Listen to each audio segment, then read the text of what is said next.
she whispered. His breath shook when he opened his lips to reply. He looked down at the floorboards as he whispered, how do you know?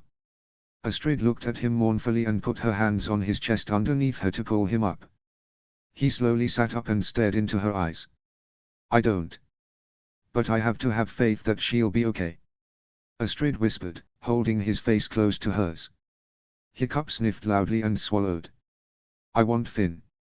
Are you sure that's a good? I need to get a grip. Knowing he's safe on my watch will help me do that. He wiped his face with one hand, trying to dry it completely. Astrid felt like arguing, but the look of determination on his face made her pause. She knew that even if he couldn't be strong for her, he was going to be strong for his son. And perhaps Finn's presence would calm him down. True, their little girl was gone, but they could still protect their little boy. The sun was setting as Snotlout and Heather walked the little haddock boy to their house. It had been arranged beforehand that they would be watching him overnight and then dropping him off at Lotus in the morning. They had a feeling that Hiccup and Astrid would be along to pick up their son that night. It's what they would have done, after all. About an hour later, Finn was playing by himself and Heather was feeding Inga when they heard muffled shouting. Snotlout walked into the main room, an expression of confusion on his face. He knelt down next to Heather and spoke in a low voice so Finn wouldn't hear. That sounds like Hiccup. Heather began to listen a bit more closely. The voice was unmistakable. Hiccup was shouting about something. It was amazing how much his voice carried considering how far their house was from his and Astrid's. Finn seemed oblivious to the noise. Snotlout and Heather silently agreed to act like nothing was happening. They were certain that he had never heard his father shout like that, and now wasn't a good time to him to experience it for the first time. After a few seconds, the shouting died down. It was quiet at the haddock house for a few minutes. Then came the scream. What was that? Finn asked, his eyes wide with surprise. Is Daddy screaming? I don't know. Snotlout said very loudly to mask the noise. Let's go play in the other room. I've got some berries there, we can have a snack. Finn smiled and bolted after Snotlout. Heather was glad he was so good at distracting the child from the sound of his father's screams. But this meant that she was alone in the quiet room. And that's when she heard it. The most horrible, anguished sobbing she had ever heard coming from the haddock house. She closed her eyes against the noise, trying to ignore it, to pretend she couldn't hear it. But the truth was, if she could hear it from this far away, Hiccup was probably so heartbroken that he had completely lost control. Without having to ask, she knew that Adriana hadn't been found.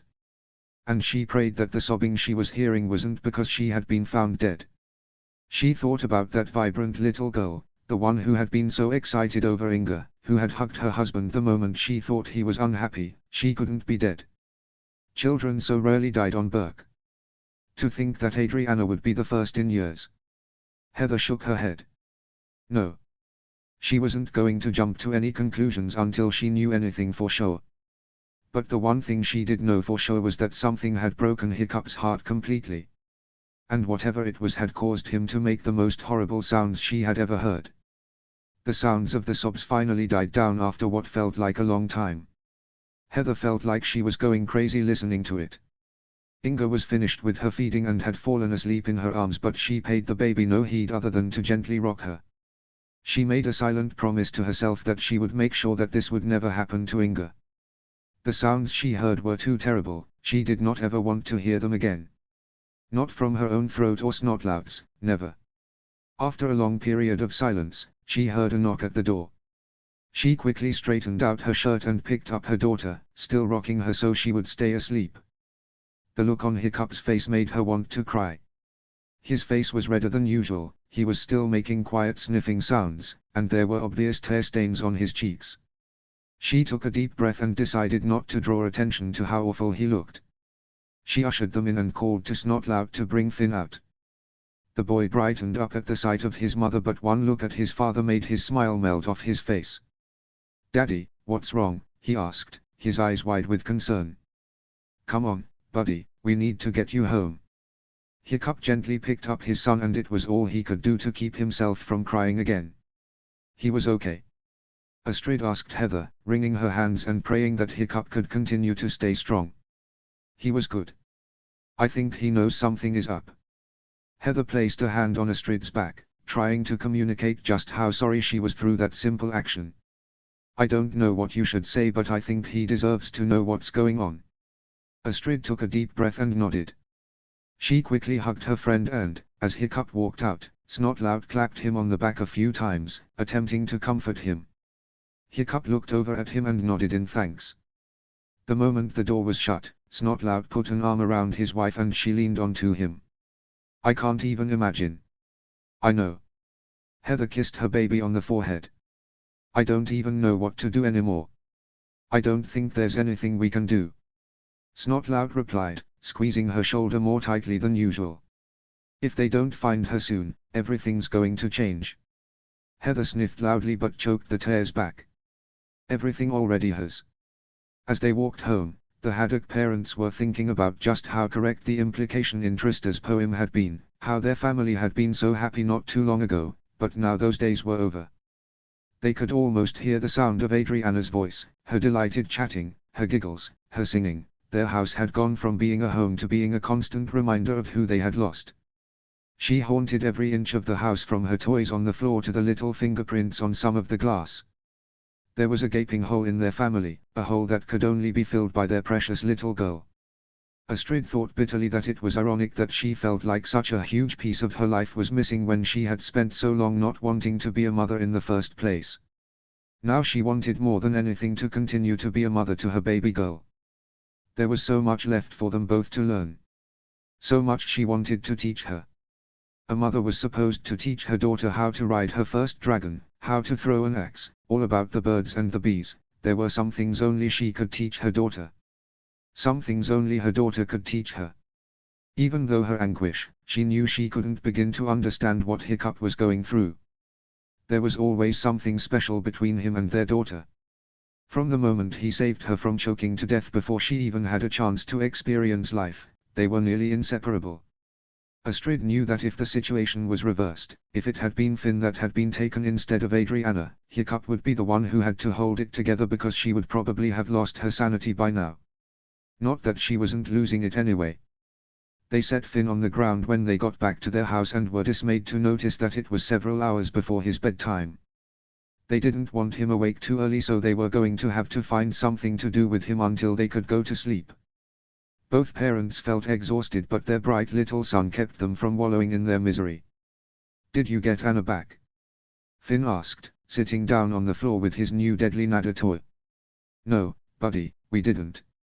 Hiccup choked, forcing himself to stay calm. "We're still looking for her." Finn looked down at the Nada in his hand and a few tears fell down his cheeks. "She asked at home back." "She?" Astrid sat down next to him and began to smooth his hair. "We love her too, little man. She'll come back." A few tears leaked out of her eyes before she could stop them. Finn looked up at her in horror. "Why you trying?" he asked, his eyes wide with fear. "I just miss her." Astrid sniffed and wiped away the tears with the back of her hand. Finn blinked and said nothing. After a few seconds, he leaned forward and wrapped his arms around Astrid's neck as if knowing that she needed the hug. Astrid nearly burst into tears, but she choked them down and held her son close to her chest. "Itate, mommy. We find she," he said after a short while. Hiccup's throat constricted at his son's sure voice. Tough, resolute. Just like his grandfather. The young man felt incredibly proud of his son who, at 3 years of age, was already taking this situation better than either he or Astrid could. He wrapped his arms around them both, shedding a few small tears himself. "You're right, buddy. We will."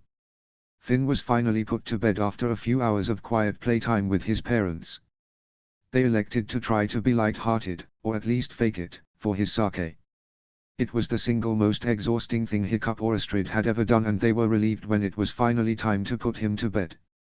They locked and boarded up his window so that no one would be able to come through and snatch him away. "We should board up Anna's as well.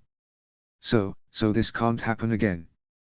When she's home," Astrid said as they shut their son's door behind them. Hiccup nodded and swallowed thickly. As he stepped into his little girl's room, he felt like his heart was being repeatedly stabbed with every beat. He had painted butterflies of all colors around her wall as a surprise for her 3rd birthday. She had squealed with excitement and hugged him so hard, she nearly squeezed all the air out of him. Her favorite of them was a purple one on her door, something she had told him very clearly a few minutes later. He had felt immensely proud of himself when he heard it because he had worked a little harder on that butterfly in particular. Purple had always been her favorite color and he wanted to make sure there was one that was especially beautiful. He looked up at the ceiling and remembered lying on his back and staring up at it with her, pointing to the little pictures in the wood.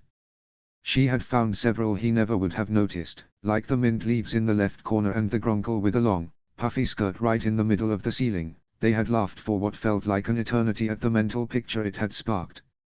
Every morning he had looked forward to walking into this room to greet his little girl. Those days couldn't be over. He needed more time with her. She had taught him so much, made him laugh on his darkest days, and made him feel like the luckiest man in the world. He knew that if it had been Astrid or Finn who had been taken from him, he would be hurting every bit as much. But there was something about this particular pain that was unique to this situation. A part of his heart that only his Addie had filled that was crying out in anguish every second she was away. What was she wearing? A distant voice snapped him back to reality and he suddenly became aware of even more tears slipping down his face. When had he started crying? If Astrid hadn't spoken, the tears probably wouldn't have even registered. He hastily wiped them away, frustrated at himself for producing still more tears even after his outburst mere hours before. Astrid was on her knees, picking up the crumpled articles of clothing she found. Adriana wasn't a very neat child and her bedroom always had a fair amount of dirty clothes strewn around. White shirt, I think. With her vest. White pants too. He looked around and was somewhat relieved to notice that her boots were nowhere to be found. She was so tired when I got her home, I don't think I took off her boots. He shut his eyes tightly, trying to remember what else she had been wearing. The mental picture of her on that wonderful Snoggletog Eve party swam in front of his eyes. She was wearing her purple skirt. Astrid gripped the shirt she was holding particularly hard. Adriana loved that skirt. Trader Johann brought in copious amounts of colored dyes and, as a surprise, they had purchased some and made different skirts for Adriana, and shirts for Finn, in the various colors. Both children had clothes in almost every color of the rainbow. Astrid had insisted that both twins would look terrible in orange and that Finn would never wear pink, but Adriana wore the purple skirt the most. It didn't do much by way of warming her up, but that's what her pants were for. The skirts were for show. And she loved to show them off. Hiccup got out a few nails and boards and began to attach them to the window. As he pounded in the nails, fully aware he was keeping his son awake, he wanted to smash the hammer against the wall. What good did it do to board up the window now when they might never get the chance to protect their little girl again? At long last, he was finished. When he turned around, Adriana's room was spotless. Astrid had used her nervous energy to make it as clean as possible for her daughter's arrival. The stuffed Night Fury rested on her nightstand, almost like it was guarding the bed. Hiccup wished it had been there the night before. That someone had been there to see it happen, to wake them up, to save their baby, but now wasn't the time for regrets. He took Astrid's hand and together, they headed to their bedroom. Both Hiccup and Astrid managed to doze off several times that night. Neither slept for long periods of time, and when they did, they were haunted by Adriana's face. Every time Hiccup awoke, he got out of bed to make sure Finn was still sleeping in his room. By the next morning, he had checked on his son 12 times. The sun finally peeked over the horizon and bathed Berk in what appeared to be a tauntingly beautiful morning. The snow glistened in the sunlight, begging to be played in, but no children would be outside that day. Hiccup and Astrid woke their son and carried him, half asleep, to Lotus's house. She placed him on her couch and he fell asleep instantly. "You will find her," Lotus said, giving her daughter a tight hug. "Don't give up." "I know, Mom," Astrid whispered. "We're doing the best we can." As the couple walked through the village, some of the early risers on Berk patted them on the back or encouraged them. They didn't act as though they had heard any of them. They didn't want mindless words, they wanted their daughter. Without discussing it, They both agreed that the Great Hall was probably the place mentioned in the note. There were guards at every entrance, but they suspected that Trista could get past anyone she wanted, though they didn't know how. The moment they opened the large, double doors, they knew their hunch had been correct. On the middle of the closest table was a single object. A dark liquid dripped off the edge of the table, making their hearts stop completely. They took a few steps forward and then froze. They recognized the object as Adriana's purple skirt. And it was completely soaked in blood. Chapter 11, Last Straw. Chapter text. Hiccup felt like his insides had evaporated completely. There was no way. No way his baby could be dead. This had to be a trick. It couldn't be her skirt. It couldn't, it wasn't supposed to end this way. He vaguely heard a cry come from next to him, saw a figure rushing toward the skirt, picking it up. The blood was on her hands now. The world was beginning to spin. This couldn't be happening, not his baby, not his Addie. He felt arms grabbing him, holding him up, leading him to a nearby bench. He didn't care who it was, he could only continue to stare at his daughter's skirt in the hands of his wife. She was emitting a strange noise, her breathing labored. He watched her rock back and forth with the skirt in her hands, blood dripping from between her fingers. Addie's blood. He could hear his own labored breathing now. His heart pounding in his ears. But he couldn't let the reality wash over him, not for a second. If he accepted it, he wouldn't be able to handle it. There was a distant voice, a form in front of him. He felt large hands on both of his shoulders, but he couldn't focus on anything except the skirt. The only remnant of his baby girl. Hiccup. He heard, feeling the hands shaking his shoulders. Hiccup, she's not dead. His eyes snapped down and he found himself face to face with his father. How do you? Stoic pointed to the wall behind them. Out of the corner of his eye, Hiccup could see fish legs pointing to it, directing Astrid to look at it too. A message was written in blood, clearly visible from this angle but impossible to see if one was only walking into the Great Hall. Scared you, didn't I? Underneath the message was a mangled corpse. If it weren't for the feathers, Hiccup wouldn't have known what it had been in life. The dead chicken lay in a pool of its own blood.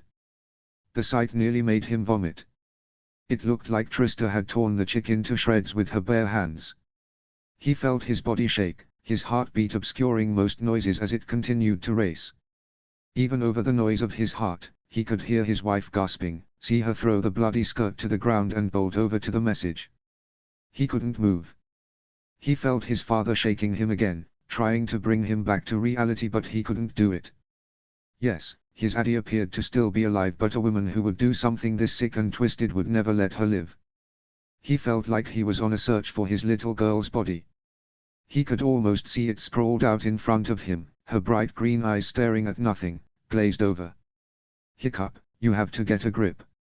This is what she wanted, came the garbled voice of his father. She's trying to distract you, to make you lose focus. Do not let her succeed. Reality was beginning to set in little by little. He looked down at Stoic, who was still shaking his shoulders. She's going to kill her, he muttered, his voice trembling with each syllable. Addie's as good as dead. No, she's not. Stoic wrenched Hiccup's body forward, forcing him to stare into his eyes. Listen to me, Hiccup. Do not give up on her. You didn't give up when she was born, don't you give up now. The memory of his quick actions on that tiny island 3.5 years ago gave Hiccup the same sort of out-of-body experience that had seized him back then. A part of his brain was wired never to let himself give up on his children. Whether they were suffocating in his arms or dangling off a cliff or being kept by a madwoman, nothing was going to stop him from doing everything in his power to protect them. It was an integral part of him ever since he had found out they existed, a part that kicked in when Astrid had been taken, when Finn had nearly fallen off the tiny ledge into the rocks below. The protection of his family was in his hands. And if his little girl needed him, he was going to do everything he could to make sure he was there for her. A sudden feeling took over, starting in his chest and working its way out until he was rigid in his seat. He stood up and pointed to the closest fire pit. Toothless shot a plasma blast into it, causing the room to be filled with odd moving shadows. Hiccup then walked over and picked up the bloody skirt. He could feel the blood dripping off of his fingers and onto the ground, but he still walked it over to the fire and threw it in. For a moment, he watched it burn, feeling somewhat satisfied. This is the last straw, he growled, turning around to face the others. We are going to end this. The rest of the group, who had all arrived, nodded, looks of determination on each of their faces. Hiccup stomped over to the message, to the dead chicken, and found a stack of papers nearby with the same smudged handwriting as all the clues. He placed them on the table and opened the first. Fear not, Addie is not dead. I make no promises about the future, but for now, she is very much alive. Whether or not she'll stay that way depends on you. I've changed the rules. No more rhyming. It was exhausting anyway. I waited until I knew how many of you were on the hunt for little Addie before planning this part of your journey. Why else would I need a whole night? I've created a sort of puzzle out of 7 pieces and have hidden them in places special to each one of you. You have exactly 24 hours to find them and put them together. I suspected that the uproar would be wonderful with the discovery of that lovely little skirt, so I suppose that is when the time starts. I've been keeping an eye on you, but don't try to find me, you'll only waste your time, so I'll know when the time begins. You know, on that first day, Addie insisted that you would come for her. She was quite adamant. I think it was around dusk of last night that she started to lose faith. She's been awfully quiet as of late. This might be because I've made sure she's learned that bad things happen when she makes too much noise. But I'm sure she's wondering why you've been so late to our little party. I wonder, if she heard her daddy's emotional outburst last night, would she still doubt your devotion? I think I speak for both of us when I say that it isn't polite to keep us waiting. Everything you need is on the other papers. Have a good time. Have a good time. Hiccup snarled. She's still awfully flippant about this. Like Addie's life means nothing to her. He threw the note to the ground. So let's show her who she's messing with. Every piece of paper had the first letter of the names of each person in the group. Hiccup handed them out, trying not to rip them in his anger. He finally looked at his own paper, one marked with a large, fancy-looking H. Do you remember what was on the very first note? Now do you remember where you left it? On the very first note, he muttered. What's she talking about? The one with the child's drawing. The others were muttering to themselves as they read their clues, each as cryptic as his. Finally they looked up at each other. No one had any idea where to start. Maybe we should read them all out loud. Fishlegs finally suggested. I'll start. Mine says, remember when you nearly made yourself sick, and emerged stronger than ever. Everyone stopped for a moment to think about this. After a short pause, Tough Nut decided to read his. Mine is weird. If you let yourself get trapped, be sure to carry a torch. What's that supposed to mean? Tough Nut looked on the back of the paper, but this was the only thing written on it. Well, mine's impossible. Mine's more impossible. Rough Nut countered. Remember when your fiancé threw you to the fishes? Fishlegs has never thrown me to the fishes. Tough Nut had a different idea. Maybe it's saying he threw you at himself. You, what if it's the place where you two first? Finish that sentence and I will kill you. Rough Nut threatened, her fist drawn back. Enough. This is serious. Stoic boomed. It's so rare for you to show emotion. This place might be the only one that breaks your heart. He shut his eyes for a few seconds, trying to think of a place where he might have had his heart broken. At least you aren't left-handed. Well. That's helpful. Gobber rolled his eyes. It's not talking about a place, it's stating a fact. Astrid took a deep breath and read hers in a slightly shaky voice. Your daughter sure gave Fishlegs and you a good scare. I don't remember that ever happening. Hiccup exhaled loudly, so many thoughts running through his mind. There were just too many notes, too many options of where each note could be. I can't do this. We need to split up, he finally growled, trying to keep from tearing up his own message. I'm sure we'll save time that way. Stoic nodded. Gobber and I can search for hours. And then split the rest by couples, but Tough Nut. I suppose you can come along with us. Hiccup studied his note as Tough Nut began to whine, not wanting to travel with the older men. Do you remember what was on the very first note?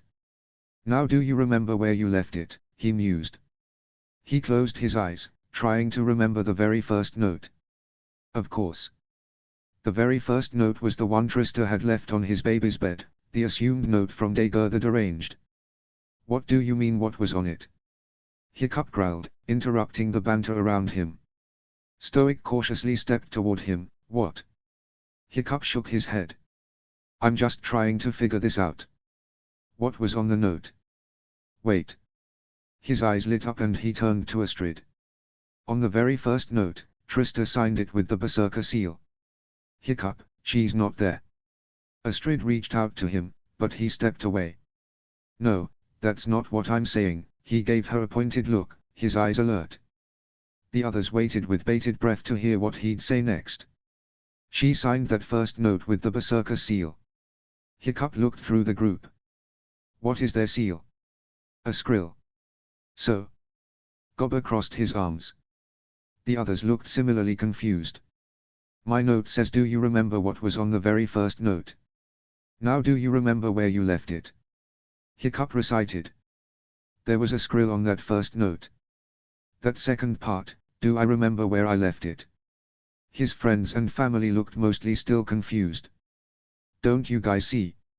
She put my piece of, whatever this is, on the glacier where the skrill was reburied. Oh. A few of them nodded in understanding. Hiccup turned back to the note. Now, where is that? 10 miles west of here. Tough Nut replied without hesitation. The group looked at him in surprise, but he shrugged. I go there sometimes to chill out. Heh, get it? Chill out. At a glacier. Yes, Tough Nut, please spare us your jokes. Hiccup muttered irritably, rolling up his note and placing it in his belt. Change of plans. Rough and Tough, you're with me. We're going to get my piece on the glacier, then we'll find yours. Fishlegs, you help Astrid with hers. Fishlegs nodded resolutely. Hiccup lightly squeezed Astrid's arm for a second before saying, be careful, and walking to the great hall doors. Astrid blinked after him, her aching heart wishing that she had gotten more than just a cautious warning from her husband. Rough, Tough. Let's go. Hiccup's shout from the doorway jerked her out of her stupor. The twins ran out instantly, not wishing to anger the highly stressed father further. Rough Nut returned for an instant to kiss Fishlegs on the cheek before running back out. Astrid sighed, turning to Fishlegs. All right, let's figure these out. Stoic laid a hand on her shoulder for a moment. Keep your chin up. We'll find her soon. Astrid nodded tersely as her father-in-law walked out of the hall with Gobber. When they were alone, she glanced down at her hands. The chicken's drying blood coated them, even crusting underneath her fingernails. Her hands shook when she realized that she could feel the thick, sticky bodily fluid slowly drying on her flesh, contaminating it. What if it had been her baby's blood? Fishlegs held her arm gently. Come on, let's get you cleaned up. Then we'll look at your note. Astrid nodded, following him outside. She turned to the sentry standing outside the door. Can you clean up the mess in there? The man nodded. Yes, m'm. Right away. She nodded her thanks and led Fishlegs down the stairs. He was amazed at how well she was holding up outwardly, but one look at her eyes, he could tell she was only hours from breaking, maybe less than that.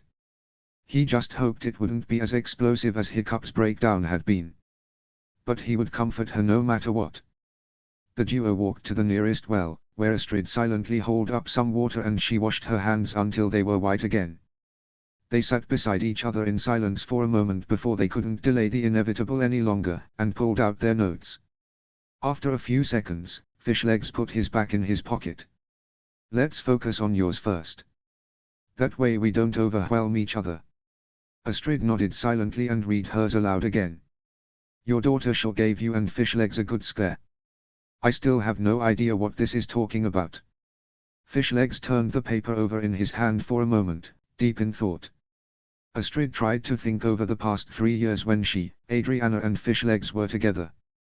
What had the little girl done to scare them out of their wits? What if she wasn't technically born yet? Fishlegs asked suddenly. Astrid furrowed her brow, so he continued. Where else would it be? That spot where you went into labor. Of course. Astrid whispered. She must have been watching us when it happened. The thought sent shivers down her spine. Well. Fishlegs stood, carefully lifting her up by the arm. I suppose we know where to look then. The two friends walked to their dragons standing nearby and silently mounted them. Within minutes they were landing at Hiccup and Astrid's favorite romantic spot. Astrid stared at what she knew to be an empty plot of dirt underneath the snow and between trees, overlooking the cliff face. Her soul twisted inside her, making her feel thoroughly disgusted. Trista had even corrupted this wonderful spot that held so many memories for her and her husband. But she didn't linger on the thought, or in her saddle. She leaped down and jogged to the spot where a single note lay in the dirt. Fishlegs stood beside her as she opened the note, and read, "Dig." A shovel was propped up against the closest tree. Astrid reached for it but Fishlegs gently blocked her with his arm. "Let me," he said, grabbing the shovel. Astrid opened her mouth but he shook his head. "Your hands are shaking." Astrid looked down and noticed that her friend was correct. She hadn't even realized she had been trembling. She took a deep, shaky breath and sat down, one foot dangling off the edge and the other tucked under her as she watched Fishlegs dig slightly behind the cliff. They were silent for a while, the only sounds being the ones made by the shovel as Fishlegs dug deep into the dirt. "I can't believe it's been 3 years," Astrid said, looking out at the ocean below. "Yeah. Neither can I," Fishlegs replied, grunting as he reached a rock in the dirt. "I remember it vividly. Like it happened yesterday. Sometimes when I sit here on a day like that day, I can kind of feel it. That twinge of anger at Hiccup. The sudden pains in my abdomen. That moment of terror when I realized what was happening." Astrid took a deep breath. "That was the most painful thing I've ever done. But if it meant getting Anna back, I'd do it again. I wouldn't even have to think about it." Fishlegs took a break from shoveling for just a moment, wiping the sweat off his brow. "Right after Finn was born, I looked at you. Just your face, I didn't look anywhere else. And when Ruff held him up, you looked so surprised. Almost like you hadn't known you were going to have a baby at all. And then she handed him to you and your face, you looked terrified. And then after a second or two, it was like something clicked. And I watched you light up as you continued to hold him. You looked so happy. It was like you became a mom in those few seconds. You haven't really changed since." He continued to dig and Astrid thought back to that day. The moment Finn was in her arms. That rush of love for her tiny son that she hadn't felt moments before. She had been so convinced she wouldn't love him that she never considered the possibility that she would when he was in her arms. She remembered the moment Adriana was born, how she had been waiting for her to cry only to hear nothing. She had watched helplessly as Hiccup took their baby daughter into his arms and begged her to live. But the moment she remembered most clearly was the instant she heard Adriana wail. She had felt her heart open up and envelop both her babies in a love every bit as strong as she had for Hiccup yet completely different, both from him and from each other.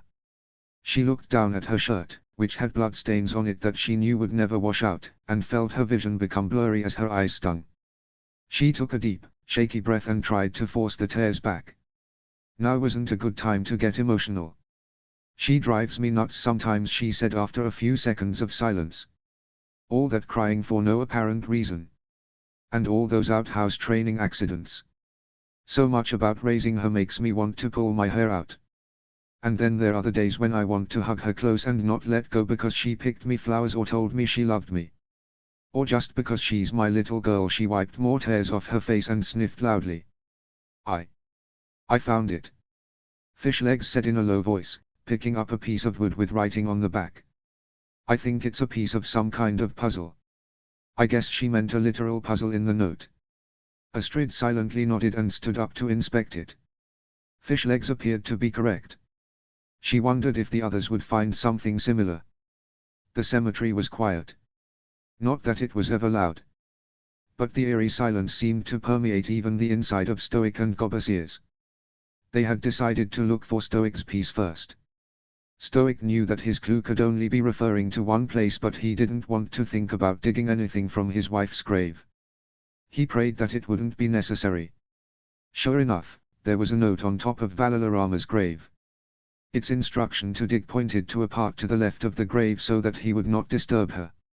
He wasn't sure whether or not to thank his sister for not forcing him to dig up his wife. He grabbed the shovel and got to work. "Been a long time since I came to see you, Val," he said, gently patting the grave with his hand before continuing. "I wish you could have met your grandchildren. I told you all about them last time I was here. Finn would have made you laugh, and Adriana." He sighed deeply but didn't stop digging. Hiccup's out of his mind with worry. "I think all of us are on edge. I'm just sorry I didn't tell him about Trista sooner. You would have known what to do. You would have pushed me to tell him, and then all this wouldn't have happened. The irony is that I told you the full story the day we found out Hiccup was on the way. So I could protect him. And yet I couldn't bring myself to do so when I found out he was going to be a father." Stoic gripped the shovel so hard, it nearly snapped in half. "If my granddaughter dies, it will be my fault. I can't let that happen." He finally found the wooden piece deep in the dirt. He picked it up and clutched it in his hand. "I miss you so much," he said, gently patting the grave one last time. He stood up and walked over to Gobber, who was patiently waiting at the edge of the cemetery. Gobber smiled grimly as he approached, his eyes flitted to the puzzle piece in his hand. "Well, I guess that's that. We should find my piece now," he said in an incredibly fake cheerful voice. "Right." Stoic's fingers closed around the puzzle piece. "Listen, Gobber." Gobber turned around. "Thank you for doing this. You didn't have to. Family isn't just about blood, you know." Gobber replied quite seriously. Stoic smiled at his friend. For years he had wondered what it would have been like if his little brother hadn't died. But having Gobber as a friend made him feel like he hadn't missed out on the experience at all. And his best friend was right. Family went much deeper than blood relations. Chapter 12, Puzzle Pieces. Chapter Text. 10 miles was a long way to fly, and with Rough Nut and Tough Nut bickering with each other on Bath and Belch, every second Hiccup spent on his dragon flying away from Berk frustrated him even more. He knew his little girl was on Berk, he could feel it, and yet here he was flying away from her. It felt wrong. Even though he knew he was doing this for her, he couldn't help feeling like he was wasting time. What kind of night did his daughter have? Did she sleep? Had she eaten anything over the last day and night? He hoped that she had at least been able to drink something. Even if all she could eat was snow, that would keep her alive a little longer. Long enough for him to come and get her. He found himself thinking about what he would give her when she got back. She loved sweet rolls, especially when he added mint leaves. Wait a minute, was he thinking about actually having her home again? No more pessimism. Well, that was a start. He felt a little bit better as the glacier finally came into view. They landed a minute later and immediately dismounted. They searched the glacier for a moment before Tough Nut finally found something odd frozen into the ice. It looked like a wooden puzzle piece, sort of like the ones the kids put together in the Great Hole during especially bad weather. "That must be what we're looking for," Hiccup muttered, getting on his knees to inspect it. "If it's made of wood, we can't let the dragons melt the ice. The fire might burn it." Rough Nut and Tough Nut nodded. For a moment, they stood there, staring at the piece in the ice with no idea how to get to it. They had no tools with which to break the ice. So unless they tried to break it with their fists, that piece would be stuck. Hiccup bit his lip. It had taken a long time to fly there. Okay, it had taken 20 minutes, but a 40-minute wait for supplies seemed excessive. Especially since they still had to figure out Rough Nut and Tough Nut's clues. "So how do we get it out?" Tough Nut asked. Hiccup restrained himself from punching his friend. It was a legitimate question, but he was already on edge. He put his fingers on the ice, tracing the puzzle shape. His baby girl depended on him getting it out of the ice. Then, quite suddenly, it hit him. It was a bit crude, but if it worked, he pulled a dagger out of his coat and immediately stabbed the ice. It barely made a dent, but, he thought, this only meant that he was a millimeter close to the thing that would get his daughter back. He'd pick away at the ice all day for her. Cool. We get to break stuff. Rough Nut exclaimed, getting out her own dagger and stabbing the ice close to the dent Hiccup had made. "It's going to take forever at this rate," Hiccup growled. "If there was a way to soften the ice, maybe." He looked over at Toothless. "All right, but I need a plasma blast, but it has to be slow, not very hot. Melt the ice slowly." Toothless made a gurgling noise and obliged. Once the ice was sufficiently melted, Hiccup stabbed it again, and this time, it cracked. He dropped his dagger and dug in the ice with his bare hands until he had extracted the puzzle piece. It had writing on the back, but it was clearly only part of a full message. "Okay, that's mine. Tell me your clues." "We need to figure them out," he said, turning back to the twins. "Yeah, well, mine is stupid. It makes no sense." Rough Nut grumbled. "Let me be the judge of that." Hiccup held out a hand and she placed the small piece of parchment into it. "Remember when your fiancé threw you to the fishes? You know, that sounds really familiar. Like. I know I've heard that before." "Oh. So that's why I thought I'd heard it before. Did I say that to you? Oh, did you ever throw Astrid into the ocean? Or did I do that? Well, I think I did that once, but it was like 13 years ago." Rough Nut rambled, clearly thinking out loud. Yeah, not what I meant. Wait a minute, you were engaged before Fish Legs." Hiccup snapped his fingers. "I was. Why don't I remember? Did I block it out? Was it traumatizing?" Rough Nut asked, her eyes widening in horror. No, you weren't actually engaged, you were just pretending to be engaged to me." Hiccup continued. "I was engaged to you." "What? Is that why I don't remember? Did Astrid hit me really hard or?" "No, you were pretending for that prank you pulled on me at Snoggletalk, remember? You were Miss Ruffy and you played my fiancé long ago." "I don't know, it was weird, but I remember Gobber told me that you were thrown to the fishes." Hiccup smacked himself upside the head in triumph, and immediately regretted this action. "Your piece is at that bridge. The one where it happened." "Oh, yeah, that would make more sense," Rough Nut admitted as she climbed onto Buff's neck. "Yeah. But that's way back on Berk," Tough Nut said, clumsily mounting Belch. "Kind of a waste of time to fly all the way out here just to go back. If it's for Addy, it's worth it," Hiccup countered, quickly mounting Toothless and taking off. "Remember when you nearly made yourself sick, and emerged stronger than ever?" Fish Legs read as Astrid pocketed her piece. "Okay, so making myself sick. I wonder if that's metaphoric. Maybe lovesick. Yeah, maybe it's that place you and I had that talk before Finn and Anna were born. When I told you how I was." Astrid suddenly choked on thin air. She was listening to that too. That was a private conversation. Emerged stronger than ever though. I don't think that's what she meant. I mean, I couldn't find Ruff, so I put the flowers on her doorstep. Not very strong. Fish Legs shook his head. It must be referring to something else. Maybe the bit about being sick is literal.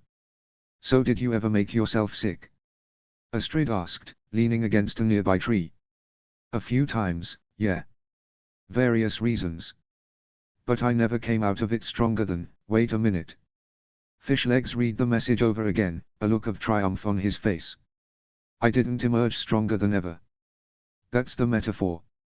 The day I discovered Gronkle Iron, I was kind of depressed, so I might have overindulged in some berries and fed Meatlug too many rocks. Felt really sick when it was over. And then she threw up the stuff that we turned into Gronkle Iron. Maybe that's it. The place where it first happened. Couldn't hurt to take a look. But gods, how does she remember all this stuff? How old were we? 16. That would have been at least 11 years ago. Astrid sighed deeply as she mounted Stormfly. I'm more interested in how she spied on us all without any of us noticing. Fish Legs said as he got on Meatlug and the two friends flew away. It was a 5-minute flight to the beach that had once played host to rocks easily converted into Gronkle Iron. A lot of trial and error on the part of other Gronkle owners finally resulted in the formula's replication, but the correct rocks were becoming scarce. It took a bit of searching, but they finally found the shovel and the instruction to dig underneath the berry bush. Astrid's heart dropped uncomfortably as she realized that the berries were the same kind that Finn had snacked on mere weeks before. That memory had little to do with Adriana, but their family had been happy back then. Things had been simple. She looked down at the blood on her shirt again. This morning, she had honestly believed that her little girl had been brutally slaughtered by her own great-aunt. If there was one thing Astrid knew for sure, it was that things would never be the same again. Fear suddenly gripped her when she realized that losing Adriana would completely destroy her whole family. It wouldn't be just Adriana that was missing. If Hiccup broke down that badly when their daughter was alive, how would he react if she was? She felt a sob escape her throat before she could stop it. She put a hand to her face, trying to wipe away the tears, force them to stop pouring down her cheeks, but it was too late. So this was the breakdown her husband had experienced the previous night, was it? She forced herself to remain calmer than he had. Sobbing and screaming was a waste of time, and time was one thing they didn't have. Still, she could not stop the barrage of tears from pouring out of her eyes. Astrid. Keep digging. Astrid commanded, trying to wipe the tears out of her eyes. We don't have time to stop. Just dig. Fishlegs hesitated at first, but one watery glare from Astrid got him moving again. He focused on the digging, the shovel piercing the dirt, nearly uprooting the berry bush. Astrid's sobs were barely audible behind him, but he did his best to ignore them. The piece of the puzzle finally came into view and he clutched it in his hand. I have it, he said, turning back to his friend. Astrid nodded and inspected the piece. It certainly looked like part of the same puzzle. She turned around so she could mount Stormfly, but Fishlegs grabbed her arm. Hiccup has 3 clues to figure out, he'll be late, he said as Astrid turned to face him. And you need a minute. No, I'll feel better if I keep moving, she countered, pushing him away. Thanks for looking out for me, but I need to focus. If I take a break, I'll lose it. Fishlegs nodded and gently patted her on the shoulder. If you need someone. I mean, I know Hiccup is kind of, you know where to find me.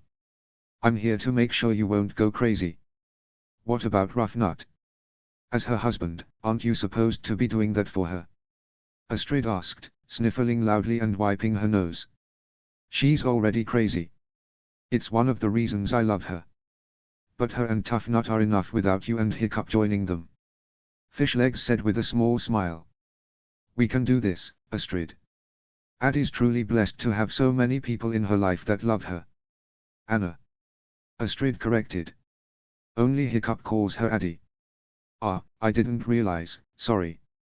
Fishlegs shuffled his feet awkwardly. Astrid breathed a sigh, glad to have stayed her tears for now. It's fine, just don't say it in front of him. He might, well, who knows, really. Let's just head back. Gobber stared at his note with an annoyed gaze. At least you're not left-handed. This is a fact, not a place. But it has to point to a certain place or else she wouldn't have said that. Stoic reasoned, looking the note over. Gobber slapped his hook into his left hand. Well, clearly, but she could have made things easier. Easier? This is Trista we're talking about. I know, I know. Gobber scratched the back of his head with his hook. I almost wish I could ask Hiccup to help figure this out, but that's out of the question. Stoic watched his friend wave his hook around as he talked, something nagging in the back of his mind. And suddenly it hit him. Your left hand. It's missing. Gobber slapped Stoic on the arm. Stoic, you have an immaculate eye for detail.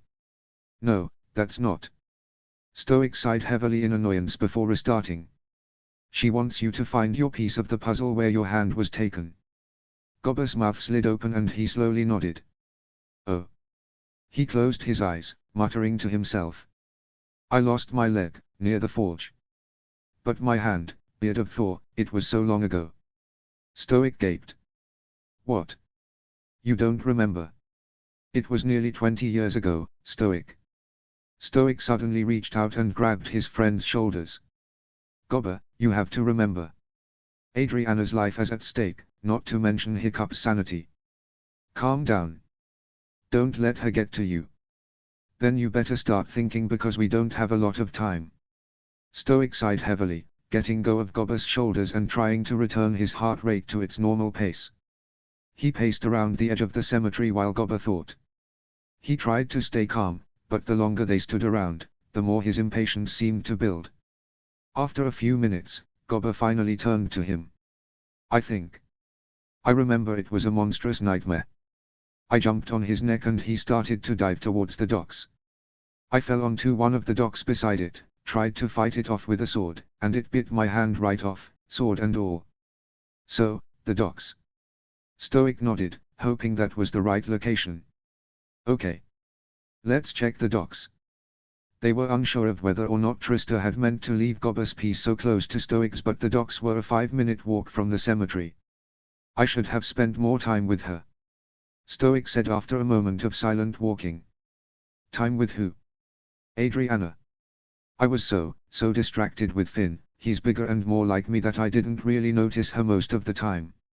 Stoic sighed deeply. I don't care if we have a war on our shores, I will spend time with her every day after we get her back. I know you will. You will make it up to her and hiccup. And don't you ever think differently, not for a second. Gobber said, looking his friend directly in the eye. Stoic averted his gaze. Hiccup, he's never been so angry with me before. I made a mistake. I should have listened to you. You were doing what you thought was best. People make their own decisions. Chances are if he was in your shoes, he would have done the same exact thing. He's a lot more like you than even he thinks. That doesn't change anything, Gobber. I still ruined the only relationship with my son that I've ever had. Stoic. This is Hiccup. Gobber stopped for a second and waited for Stoic to face him. Things will turn out all right in the end, and he will come around. He's the most forgiving, compassionate person we know. Stoic wanted to argue further, his soul squeezing tight in his chest with guilt. But he knew no matter how much he argued, Gobber was right. They would find Adriana. But Hiccup's forgiveness? No. That was too much to ask. That seemed kind of easy. Hiccup said as he stared at Roughnut's piece in his hand. She didn't bury it or anything. If we hadn't gotten here, a terrible terror could have flown off with it. Yeah, that would have been weird. You'd wrestle it to the ground and pry it out of its mouth. Tough Nut chortled. It's not funny. Hiccup snapped. What does your note say? We need to get these back to the Great Hall as soon as we can. But we didn't find my piece yet. Tough Nut whined. Why had he decided to travel with the twins? They were making it very difficult to keep calm. So let me see it. Hiccup nearly ripped it out of Tough Nut's hand. If you let yourself get trapped, be sure to carry a torch. But why would I do that? Do they mean in a cave? Whoa, have I ever gotten trapped in a cave? Tough Nut turned to Rough Nut, who shrugged. Torch, hey, what if that's talking about the time your hair caught on fire? That was hilarious. Rough, focus. Hiccup frowned, but focused on the word torch like she had. Wait. Torch. The Typhoomerang we met when we were teens. Oh. Tough Nut shouted in excitement. Then he paused. I still don't get it. Tough Nut, do you remember where you got caught in that dragon trap? Hiccup asked, turning to him and staring at him intently. No, but Astrid was yelling at me the whole time. Not that time. The other one, when we were 16. Oh, you mean the one where we almost got burned to a crisp in the forest fire? Hiccup bit back a growl. Yes. In the forest. Hiccup slapped his forehead. Well, that was enlightening. Thank you. I dunno, it was some clearing. I don't remember exactly where it was, that was like 11 years ago. Tough Nut shook his head. Maybe we can put everything together without my piece. No. Hiccup shouted suddenly, making them both jump. We are not giving up. But I don't remember where it happened. Welcome to my world. Hiccup gave him a decidedly fake smile. Yet here we are. The rest of us had to use our brains, so you should probably use yours too. Right. I'll use my brain. Tough Nut put his fingers up to his skull. Okay, clearing, burned by the fire. The trees would be younger then. Of course. Tough Nut, that's it. Hiccup exclaimed. We just look for a place where the trees are smaller, younger. But that was a big fire. How are we gonna know which tree to look under? Rough Nut asked, a look of abject confusion on her face. We'll figure that out when we get there. Come on. Hiccup shouted and mounted Toothless in seconds. It didn't take long to find the patch of shorter, newer-looking trees. Hiccup peered at the ground. This had happened so long ago and all he could remember was that it was in a clearing. How Trista remembered it at all was a mystery. There's a clearing. Maybe that's it, he shouted to the others and immediately dived without checking to see if they had heard him. But there was nothing in the clearing except snow and shorter trees. Hiccup growled in frustration and took off before the twins had a chance to land. The next clearing had nothing in it either, but the third one they checked had the instruction to dig and a shovel propped up against a tree. One more piece. I hope the others found theirs because we do not have time to wait. Hiccup said as he grabbed the shovel and immediately began to dig. It was a slower process this time because ice had frozen over the snow. It took several minutes for Hiccup to reach the ground and digging underneath the frozen soil was even more difficult. Sweat began to pour down his face but he hardly noticed it. His muscles screamed in agony but he didn't stop. He couldn't stop. He felt like he was digging his little girl out of the ground, like if he dug long enough, she would be in his arms and this nightmare would all be over. The twins were uncharacteristically quiet. Rough Nut thought about her own daughter Dot. How would she react if she was in Hiccup and Astrid's predicament? Certainly not like this. And Fishlegs would have broken down much earlier. She shook her head, trying to clear her mind, but once the thoughts began to creep up, they were very difficult to shove down. I've got it, came a distant voice. Rough Nut snapped back to reality, surprised that she had been this distracted to begin with. She wasn't usually so emotional. But she supposed that anyone would be if they had to think about what would happen if their precious child disappeared. And, for all her faults, Rough Nut adored her children. Hiccup held up the puzzle piece to show them that he had it before pocketing it and mounting his dragon. The twins silently got on theirs and they flew back to the Great Hall. Stoic, Gobber, Astrid, and Fishlegs were all sitting at a table waiting for Hiccup and the twins. They had attempted to assemble their pieces but this had been made very difficult by the fact that the end result's shape clearly wasn't going to be a square, or any recognizable shape. They had finally figured out that Stoic's and Fishlegs' pieces fit together when the group was reunited. We got them. Weird places too. I don't know how she remembered them when we barely did.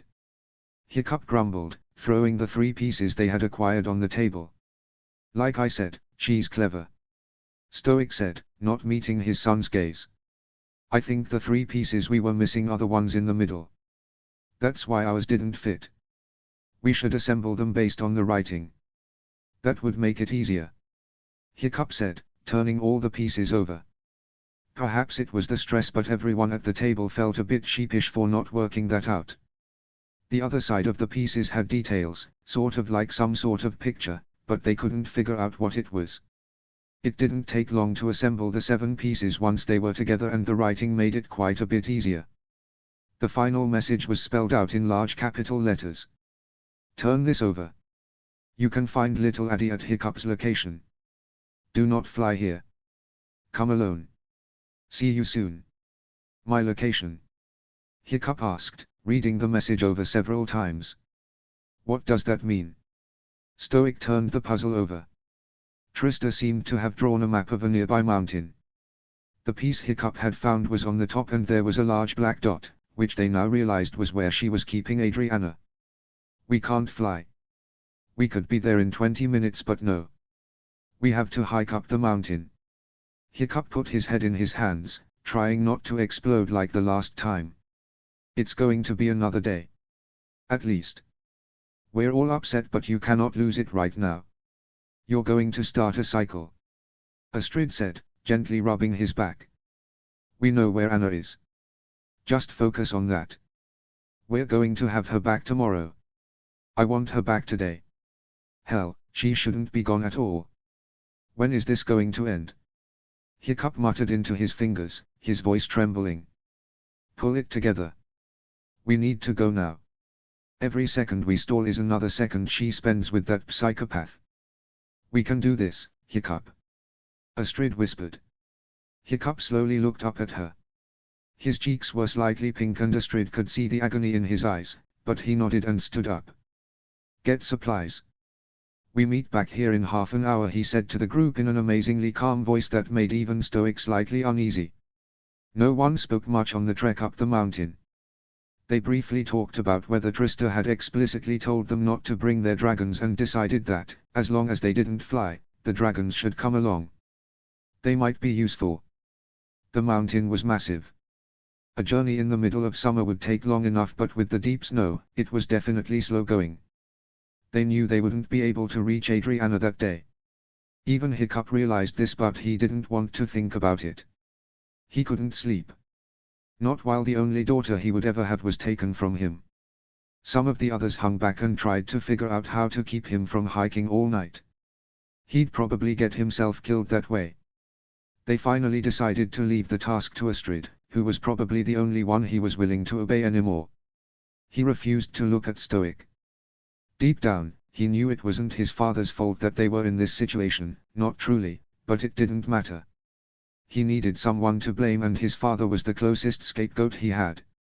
Night fell at last and the tired travelers found a decent-sized cave in which to sleep. Stoic started a fire so that they would stay warm. The cave was heated quite nicely, and if everyone wasn't so tense, they might have been very comfortable. Hiccup sat down and stared into it as the others began to go to sleep.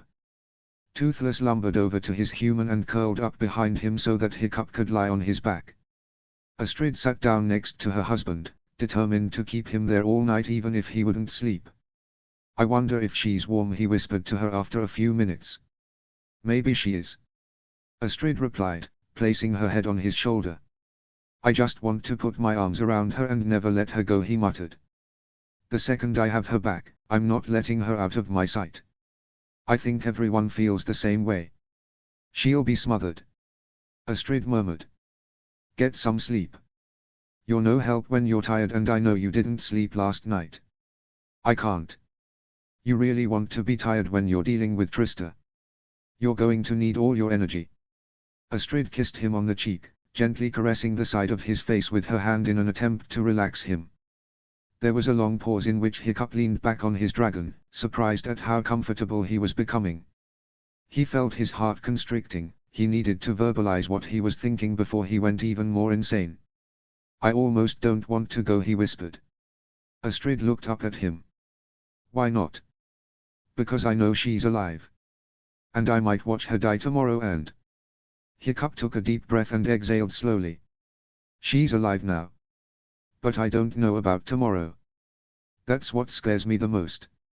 You can't think that way.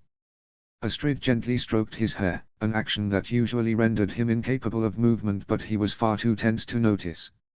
She is the only daughter we're ever going to have. He closed his eyes, trying to enjoy the pleasurable sensation spreading over his scalp. And even if she weren't, she's still my Addie. She'll always be my first little girl. You can't just replace that. Not ever. I can't. I can't lose her, Astrid. Sure. Go to sleep. Now isn't the time to worry. There's nothing you can do. Astrid muttered, kissing him on the cheek before snuggling into him and leaning on Toothless. Hiccup's eyelids fluttered shut. Snap. His eyes flew open and grew wide as he looked around. A terrible terror has stepped on a twig outside and was flying away as Hiccup's eyes flitted to the mouth of the cave. He realized with a jolt that he could see daylight. How long had he been asleep? He felt Astrid stir next to him, apparently awakened by his startled movements. He leaned down and kissed her on the top of the head, thanking her for making him sleep. He felt much better than he had over the last day. They awakened the others and it was early in the morning when they continued their hike. The dragons hung back a bit, yawning and stretching as they walked. They were used to waking up their humans, not the other way around. Around midday, they spotted a dragon flying high over their heads. Stoic looked up, his hand over his eyes so that he would not stare directly into the sun. We're close, he said, lowering his hand. I think that's Hanada. He had told them of his suspicions regarding her usage of dragons the previous day during the hike. It was the detail that convinced them to bring the dragons along. As Hiccup heard his father utter those words, he felt his heart pounding in his chest. He was close to his baby. She was within his grasp. They had only walked for a few more minutes when they spotted a clearing. There was a crudely built hut toward the back, but it was what was in front of the hut that caught their attention. Long golden locks, dirty white shirt and pants, looking tiny compared to her surroundings and shivering in the cold. Trista had been telling the truth. Adriana was alive. Addie! Hiccup cried, racing forward as fast as he could. The child turned her bright green eyes to face him, her expression never changing. In fact, she looked terrified. Why didn't she run? Seconds later, he had to stop and very nearly skidded on the icy snow. A very familiar old woman stepped out of the hut and immediately grabbed the girl by the hair, placing a sharp-looking dagger to her throat. Hiccup felt his heart jump into his throat, pounding so hard it became difficult to draw breath. You! He choked. You're the one who, you told me, you sent me to the Berserkers. Trista Haddock laughed. It was a cold, frightening sound that made the hair on the back of his neck stand on end. I wondered if you would recognize me. Very good, she simpered.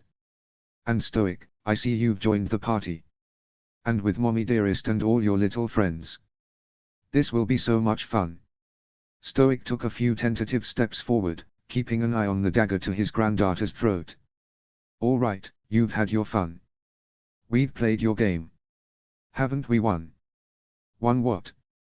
Trista asked, her voice still retaining the sickeningly gleeful quality. You called her our prize. Stoic said, his voice trembling ever so slightly as he watched the dagger edge closer to the child's neck. We've won. Give her back. Trista laughed again, and it was all Hiccup could do not to charge forward. This was the woman who had torn apart his family. He felt hatred burning in his chest, eating away at him until he was consumed with it. Oh, I just meant that she's a prize to you. Trista chortled. You lost a long time ago. So why are we here? Stoic asked. What more do you want? Trista gazed at him for a second, the smile frozen to her face. Her eyes narrowed. I want my prize. As he gazed at his child, Hiccup felt his voice bubble to the surface. Why, Addie? She means nothing to you. Oh, she means more than you think. Trista said, her head turning to face him. But only as leverage.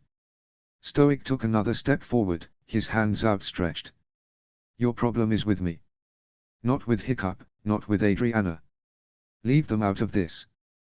Trista turned to face her brother once more, her grey eyes narrowed.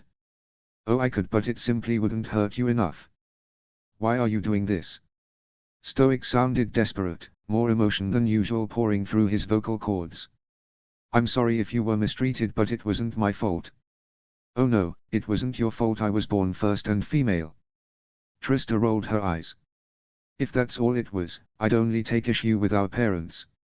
Guess I'd have to kill them. Oh wait. They're dead. So what are you doing here? Why are you targeting me? I didn't do anything. Trista's eyes flew open and she nearly choked on thin air. Didn't do anything. Really? Nothing comes to mind. You're the one who went insane. Stoic roared, making them all jump. Trista, you killed our brother. Did I? My, we certainly have different memories of that day. There was a long pause in which Stoic and Trista never broke eye contact. The rest of the group stared between the two, trying to figure out what they were talking about. Suddenly, a look of comprehension dawned on Trista's face and she let out a laugh. We really do, she exclaimed. You've started to believe your own lie. What lie? Stoic asked, completely bewildered. Trista continued to stare at him, searching for anything in his eyes that would tell her that he knew what she was talking about, but it wasn't there. Did you feel guilty? Is that why you blocked it out? She asked in a falsely sweet voice. You were such a good boy, you couldn't imagine doing something so horrible, even if it was an accident. You needed someone to take the blame. Blame? Stoic's voice sounded constricted. Blame for what? Think back to that day. Trista commanded. Really think about it. I am thinking. Stoic shouted, balling his fists. What do you want me to remember? Keep thinking. Trista goaded, leaning forward slightly. I know it's buried in your head. Something like that is too big to completely forget. No matter how much you might want to. Stoic's mind raced, the memories flashing at him in the form of tiny pictures. I don't know what you're. And then it clicked. The memory she had been prodding out of him. The memory he had long since buried. No. Trista grinned in triumph. There it is. You've been running from that moment your whole life. How does it feel, Stoic? Hiccup could no longer contain his curiosity. Dad, what is she talking about? Tell him. Trista and Stoic stared at each other, her looking excited and him looking horrified. Hiccup had never seen his father look this frightened. Stoic's eyes flitted to him for a second, but he seemed fearful of meeting his gaze. After a few seconds, Trista lost patience. She placed the dagger a little closer to Adriana's throat. Tell him. For a few seconds, Stoic seemed incapable of speech. He shut his eyes tight, forcing the emotions down. Soon he was able to live up to his name as he turned to Hiccup, finally looking him in the eye. His heart was pounding as his mouth formed the words, as he told his son his deepest, darkest secret. Trista didn't kill Hiccup, he said. His voice was steady, but Hiccup saw a flicker of horrible guilt in his eyes. I did. Chapter 13, Confession. Chapter text. The silence that followed Stoic's confession was utterly stunning and completely deafening. Everyone in attendance thought someone should speak, someone should ask why and, more importantly, how. Someone should do something to comfort Stoic, even put a hand on his shoulder, but no one could do anything. Even Trista was silent as she stared at Stoic, whose eyes were focused on the ground rather than on anyone specifically.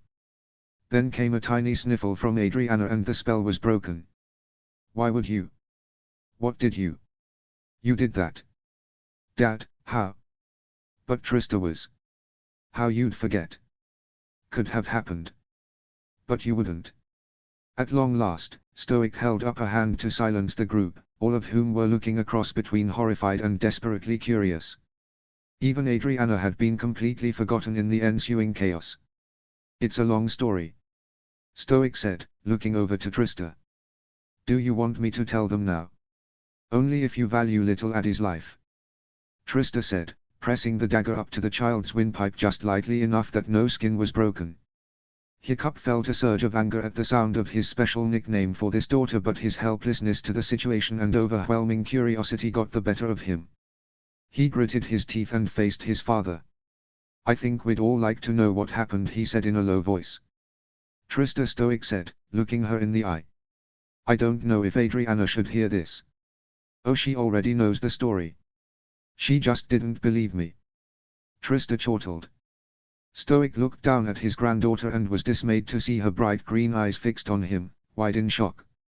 It wasn't enough that he had to disappoint his son, but he felt like he was stealing the innocent adoration the child had for him far too early. He took a deep breath, averting her gaze and turning to face another pair of green eyes. It was over 40 years ago, he said, his voice devoid of all emotion. I was a child, 10 or 11, and I was different back then. More rambunctious, more mischievous. I didn't take many things seriously. My parents were constantly telling me to focus, to stop playing around, but I didn't listen. If I had, none of this would ever have happened. Stop swinging that around. Trista snapped, looking up from her sewing and glaring at her little brother. You're making a lot of racket. Trista. Stoic whined, his eyes focused on the club he was holding. It's boring. Can't I go to the Great Hall? The other guys are there. Dad said to stay put. He'll only be out a minute. I said stop swinging that. Trista stood up and reached for the club. Or what? You'll tell on me. Stoic's mouth twisted into a wide grin. We all know who Dad's really gonna believe. Trista pursed her lips and turned back to her sewing. As much as she hated to admit it, Stoic was right. No matter what she said, their father never listened to her. She ignored her brother as he bounded into another room. For a few minutes, everything was quiet. Then came the crash. "What the hell did you do?" Trista shouted, standing up and running into the other room. Stoic was standing next to a toppled crib, his eyes wide with horror. The club lay in front of it, and in an instant, Trista knew what had happened. "Oh gods, if Hiccup is hurt, you're in for it," she snapped, bending down to look at the baby. A few seconds later, her heart stopped. There was a large gash on the back of the baby's head oozing blood. Hiccup wasn't breathing. His body was limp and slowly going cold. Trista looked up at Stoic, her eyes wide and her mouth agape. She quickly composed herself. "He's dead." Tears brimmed to the surface of the boy's blue eyes. But I didn't throw it that hard, you were supposed to be watching me. If you hadn't been swinging around that stupid club, none of this would have happened." Trista put the baby down, her hands now covered in his blood. What are we gonna do?" Stoic whimpered. "We're going to be calm. You tell Mom and Dad what happened." "I can't." Stoic wailed. "I can't tell them. Maybe Hiccup isn't dead. Just wake him up." "I can't wake him up." Trista shrieked. "It was an accident, if you're honest, nothing is going to." "What have you done?" A low growl interrupted the bickering children. Trista and Stoic stared at their father, their eyes wide. The man's eyes flitted to the baby and to the blood on Trista's hands. "You killed my son," he snarled, taking a step forward. Stoic was. "Don't you dare blame your brother," their father suddenly backhanded her and she fell to the ground. "You killed him, you filthy little..." "Daddy, please." "You killed him," the man roared. "You killed my son." Stoic took a few steps back, thankful to be ignored for once. He opened his mouth to defend his sister but no sound came out. He watched his father hit her again and again, he shut his eyes and tried to block out her sobbing and the sounds of his father's fists colliding with her skin. He bolted from the room, wiping the tears out of his eyes. His heart thudded against his chest. Yes, he was off the hook, he wouldn't have to suffer the consequences, but Trista didn't deserve this. He begged his mind to go blank, to forget what had just happened, what he had just seen. The next thing he did remember was several hours later. It was the middle of the night and the sound of laughter awakened him. His mind spinning, the events of the previous day forcing themselves into his memory, he got out of bed and walked downstairs. The putrid smell of blood reached his nostrils before he saw what was happening. He peered in and his heart stopped. Trista stood above the crib, a knife in her hand, and she was destroying the body. Blood was everywhere, coating her and the crib, and she was laughing. "I won't be forgotten," she muttered, bringing the knife down again. "If everyone is going to think I did this, I'm going to make them remember it." Stoic turned away from the room and bolted back up to his bed. He huddled in the blankets, shaking very hard until he finally fell back to sleep. The next morning, he had completely forgotten about his foolishness with the club, about his father's brutality toward his sister. The memory he did retain was one that would haunt him for years to come. The sound of his sister's laughter as she ripped their little brother to pieces. When Stoic finished speaking, no one could move. Everyone looked between him and Trista, unsure of whether or not to feel sorry for her. She smiled at Stoic, satisfied at last. "You took my life.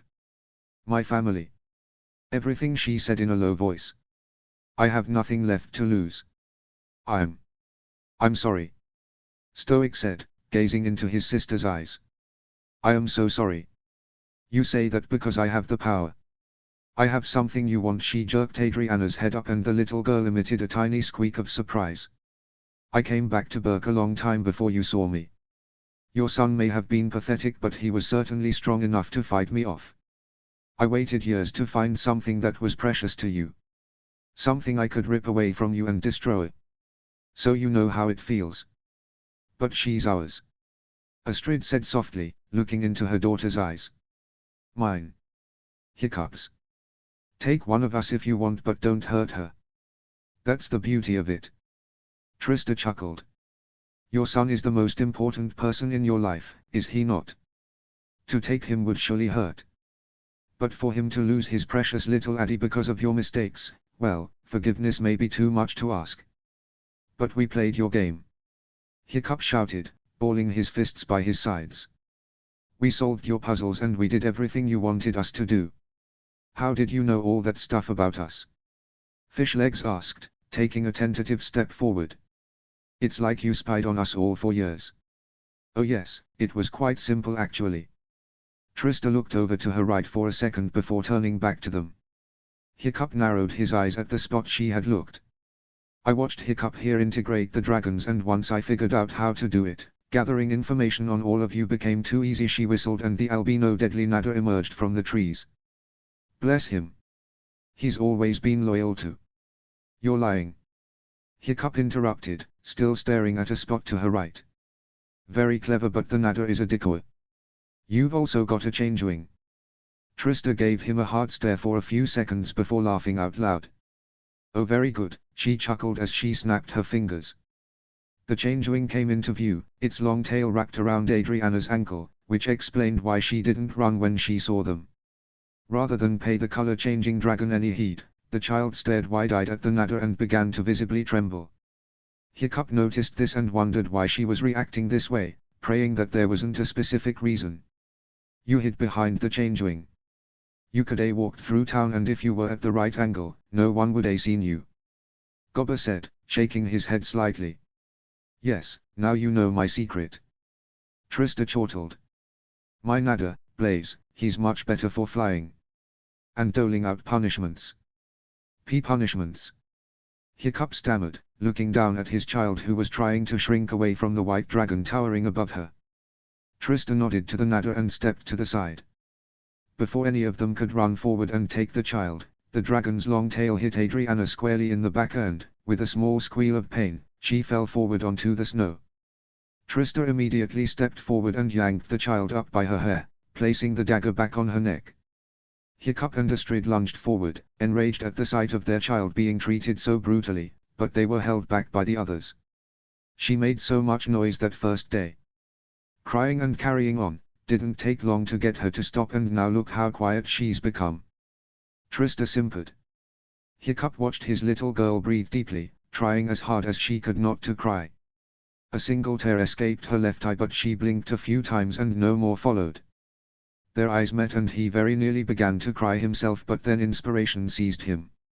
Slowly, he held up a hand and performed a motion, one he knew he had taught her. Adriana's eyes widened at the sight and he prayed that she would get the message. Enough chatter. I brought you all here for a reason. If I had to be banished for a crime I didn't commit, I have nothing to lose if I commit one now. Trista gleefully pressed the blade up against Adriana's neck. Any last words? Trista, please. Hiccup stared into his daughter's eyes and performed the motion again. Come on, baby, you know this one. I know you know this one, he thought desperately. Those are a poor choice of final words for your so-called precious daughter, Trista drawled, twisting the knife playfully in front of Adriana's face. The little girl eyed her wrist and glanced at Hiccup again, who stared back at her. He risked the sign one more time, his eyes pleading. But oh well, the loss is on you. Not me, ah. Adriana had twisted her head and clamped her teeth down on Trista's wrist. Hiccup was 4 feet away, about to grab his baby from the changeling's grasp when the Nadder's tail blasted his left side, knocking him off course. He crashed into Astrid, both painfully tumbling into the dirt and nearly crashing into boulders. Stoic tackled Trista to the ground, his body mass nearly crushing hers, but he didn't care. That's enough. It's over. Trista growled and tried to stab him with her dagger. Stoic jerked his arm out of the way and clamped his hand onto her arm. Stop it. You can't and won't win. Trista deftly twirled the knife in her fingers and dragged it down the fleshy part of Stoic's arm, making him wince. The brat will die, Stoic. Trista sneered, straining her neck to lean into his face. I guarantee it. She puckered her lips and whistled high into the air, making the changeling jerk. The dragon lifted Adriana into the air by her ankle for all to see before tossing her high into the air, her little arms flailing. Hiccup and Astrid screamed at the top of their lungs when the dragon opened its jaws to catch her. Tornado slammed his body into the changeling's red hide, crashing into the side of the mountain.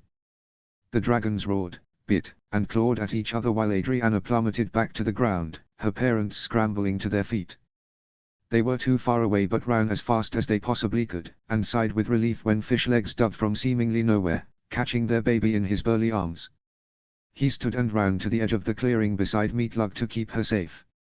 "It's okay, Anna. You're safe now." Adriana trembled, her hands tightly holding his tunic, but she made no sound. Hiccup's gaze snapped to his father when he hauled Trista out of the snow, her hands tied behind her back thanks to Gobber. Rage bubbled in his chest and Astrid stalked toward the woman alongside him, both eager to tear the woman to shreds. Arms clamped over them from behind suddenly, and they both struggled. "Let go!" Hiccup shouted at Tough Nut, who was using all his muscles to hold him back. "She needs to pay for this. All of it." Astrid nearly screamed in her struggles, but Rough Nut dragged her down into the dirt to keep her away from Trista. The twins looked at Stoic questioningly, but he nodded to keep Hiccup and Astrid away. The parents screamed insults at Trista as Toothless, Buff, Belch, and Stormfly attacked Blaze, who had tried to fly away in the tussle. "Gobber, get her out of here." Stoic shoved Trista over to his friend. Tornado and Toothless stood close by him when she pushed Trista toward the edge of the clearing opposite Adriana. Hiccup's muscles tightened when she walked past him, her eyes gleaming in satisfaction at his anger. When she was past however, his eyes landed on his daughter across the clearing in Fishleg's arms. His anger melted off his face and he pulled against Tough Nut's arms. "Tough, let me go." Tough Nut understood where he was going and dropped his arms. Hiccup ran across the clearing as Rough Nut also released Astrid. Fishlegs gently pulled Adriana away from his shoulder, making her eyes widen. "It's okay, here's your daddy." He gently turned her around and placed her on the ground a few feet in front of him. Hiccup's running steps made her jerk, her hands curled under her chin, green eyes wide. He slowed to a stop a foot in front of her and controlled himself. She looked terrified. He slowly crouched and held his arms out to her. "Addie." His daughter stared at him, the expression in her eyes as she looked at his hands almost scathing. Astrid stopped just behind her husband, her heart pounding. They finally had their daughter back, she was finally safe. So why wasn't she happy? Hiccup tried to smile and scooted a little closer to his daughter. "Addie, come here baby, it's me." Adriana scooted away from him, her eyes never leaving his hands. His fingers were mere inches away from her, yet she made no move. "Addie." Hiccup whispered. Finally her feet moved, but his heart stopped when they moved backwards. Step by step she backed away from him, her unblinking eyes never leaving his. Adriana stopped beside Fishlegs and carefully wrapped her arms around his leg, still staring at her daddy. Her daddy who didn't come soon enough to save her from getting hurt. Jealousy, anger and grief surged in Hiccup's chest, making his throat constrict. He slowly let his hands drop to his lap, unable to look away from his baby girl who wouldn't come to him. He was her hero.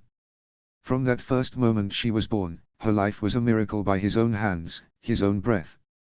He lived every day to keep his miracle safe, and this one time he couldn't, she wouldn't come to him. Words could not express the emotion, the conflict he felt in that day. Stoic stepped forward and gingerly laid a hand on Fishleg's shoulder, who was still staring down at the little girl in shock. "Hold her if you can. She needs to know she's safe." Fishlegs wanted to argue. This wasn't his place. She belonged in the arms of her parents, in the arms of her father who looked about ready to shatter like a broken mirror. He didn't want this. But he steadily nodded. Adriana chose him as the safest person right now, therefore, he would give her comfort until Hiccup and Astrid could. Stoic very slowly walked to Hiccup still sitting in the snow so he didn't disturb Adriana. She watched him carefully, tightening her grip on Fishleg's leg. Hiccup he laid a hand on his son's shoulder. "We need to get back to the village." Hiccup barely noticed him. His body felt numb, his heart torn to pieces, his face bare of expression. His baby didn't want him, that which had destroyed the little girl's faith in her own father, who she loved more than anyone. What was the point in living if one of his greatest gifts in life, his most precious, beloved daughter, didn't want him? Hiccup. Stoic shook Hiccup's shoulder, pulling him out of his stupor. Astrid slid to her knees and tried to pull her husband's eyes away from their daughter. Hiccup, look at me. She whispered, trying to hold herself together. She doesn't want me. Hiccup murmured, swallowing thickly. My baby doesn't want me. Gobber, who was gripping a defeated-looking Trista, looked away from the scene, the sound of anguish in Hiccup's voice too much to listen to. He motioned for the twins to follow him, who silently turned away with him back down the trail. They found Adriana, as per instructions. But they couldn't fix this even if they tried. Stoic wrapped a thick arm around Hiccup's chest, hugging him from behind.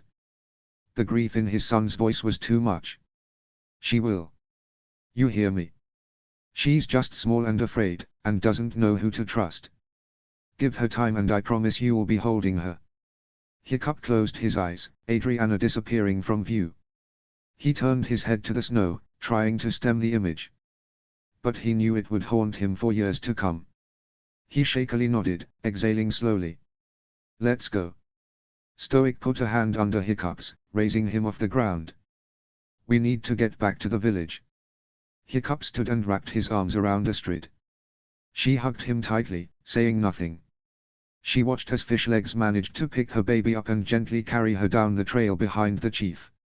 She squeezed her eyes shut as the fog enveloped the little girl. 2 tears soaked through Hiccup's shirt before she sniffed loudly, pulled away and walked down the trail, gripping her husband's hand. Chapter 14, Aftermath. Chapter text. For years to come, Hiccup and Astrid never could remember much about the flight back to their village. They barely paid attention when Trista was hauled off to a prison cell. Adriana was immediately taken to a healer. She shrank back when they tried to come near her and so they were forced to wait outside the main room, relying only on what they could hear from the hallway. Hiccup sat down on a chair near the door and put his head in his hands. He was supposed to be there with his daughter, he was supposed to be holding her. It's not your fault. A voice snapped him back to reality. He turned to his wife, who placed a hand on his knee. I should have come. Hiccup averted her gaze. She doesn't understand why it took us so long to get to her. I made her a promise and I broke it. Astrid took his hand. She'll forgive you. You're her hero.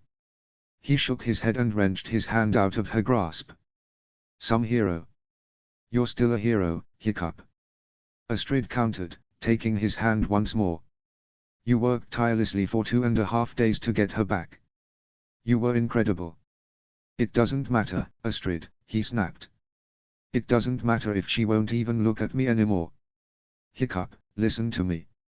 Astrid gently placed a hand on his cheek and turned his face so that he was looking into her eyes. If not for you, Trista would still be torturing her. She could be dead by now.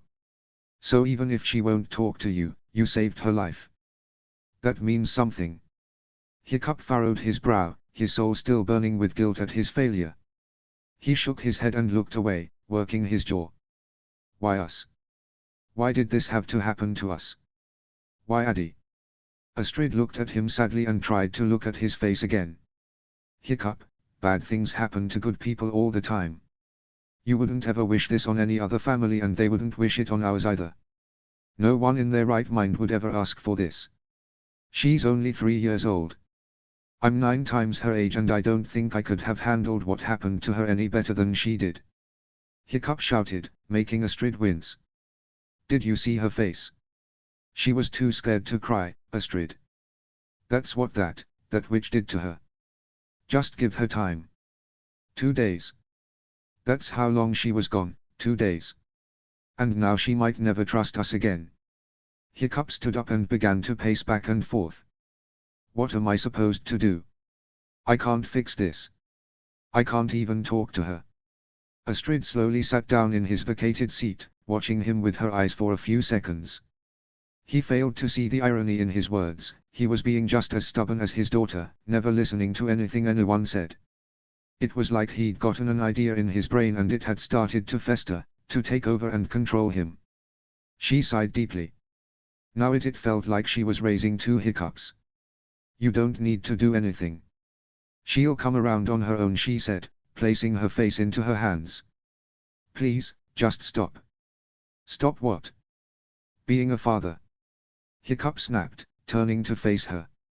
Stop beating yourself up. You did everything you could. Just let her come to you. Astrid shouted, her head popping back up out of her hands.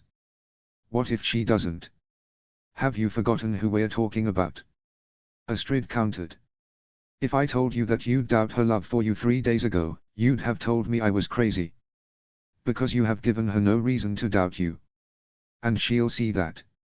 How could you possibly? Because she's just like you. Astrid stood up and took a few steps toward him. And she's being stubborn and emotional right now. It's something I've seen you do countless times. Oh really? Yes, in fact you're doing it right. A high-pitched scream pierced the air. Hiccup's head jerked to the door and the anger immediately melted off his face. Addy. Astrid figured out what he was going to do just in time to step in front of the door. His full weight hit her very hard and she stumbled backward but held on to him as tightly as she could. Hiccup, she doesn't want to see you right now, she grunted, fighting back against his flailing limbs. Let me in, Astrid, she needs me. Hiccup wailed, trying to throw himself over her so he could be with his child. This is for your own good, she pushed him back but he barely budged. He might have won the fight had Stoic not showed up at that exact moment. It only took a second for the grandfather to realize what his son was trying to do before he stepped forward and yanked Hiccup off of his wife. Hiccup let out a shriek of indignation as he was nearly lifted off the ground. She needs me, he repeated, punching every inch of his father that he could reach. Hiccup, calm down. Stoic boomed, shaking the young man's body quite violently. If you lose it, you're going to make everything worse for yourself. Hiccup took several deep breaths, his eyes burning and his face slightly pink. He finally went limp and Stoic let him go. He panted through his teeth for a few seconds before turning on his heel and walking in the opposite direction. As soon as he got through the front door of the healer's house, he slammed it behind him, making the whole house jolt and the windows rattle. Like father, like daughter. Astrid grumbled, sitting back down on the chair. Are you all right? Stoic asked, still staring at the door as if expecting his son to burst through any minute. I'm fine. Astrid replied with a sigh. She leaned against the wall. I hate this. All of this. I don't think anyone is happy about it. Stoic said, leaning on the wall and slowly lowering himself to the ground. How's Adriana?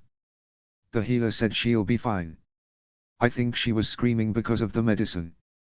The salve they put on cuts stings like hell, you know that. And the size of some of the ones she must have.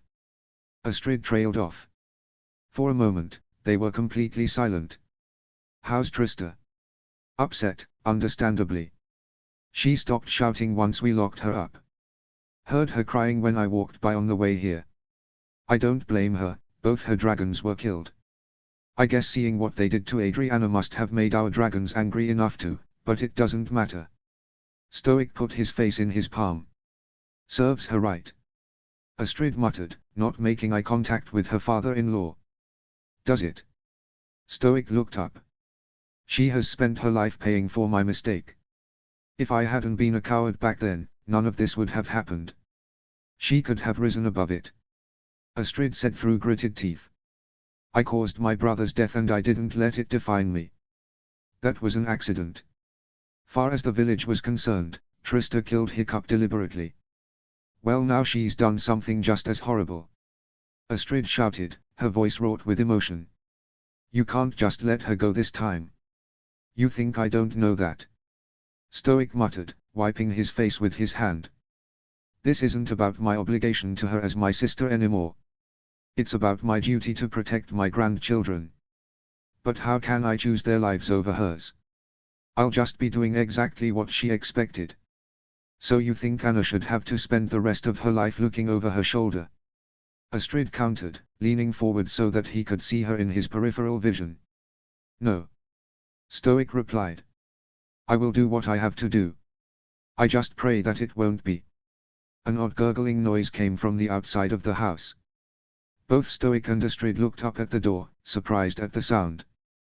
But Hiccup was out flying on Toothless now. It was what he did when he was upset or lost. If he wasn't flying, where did he go?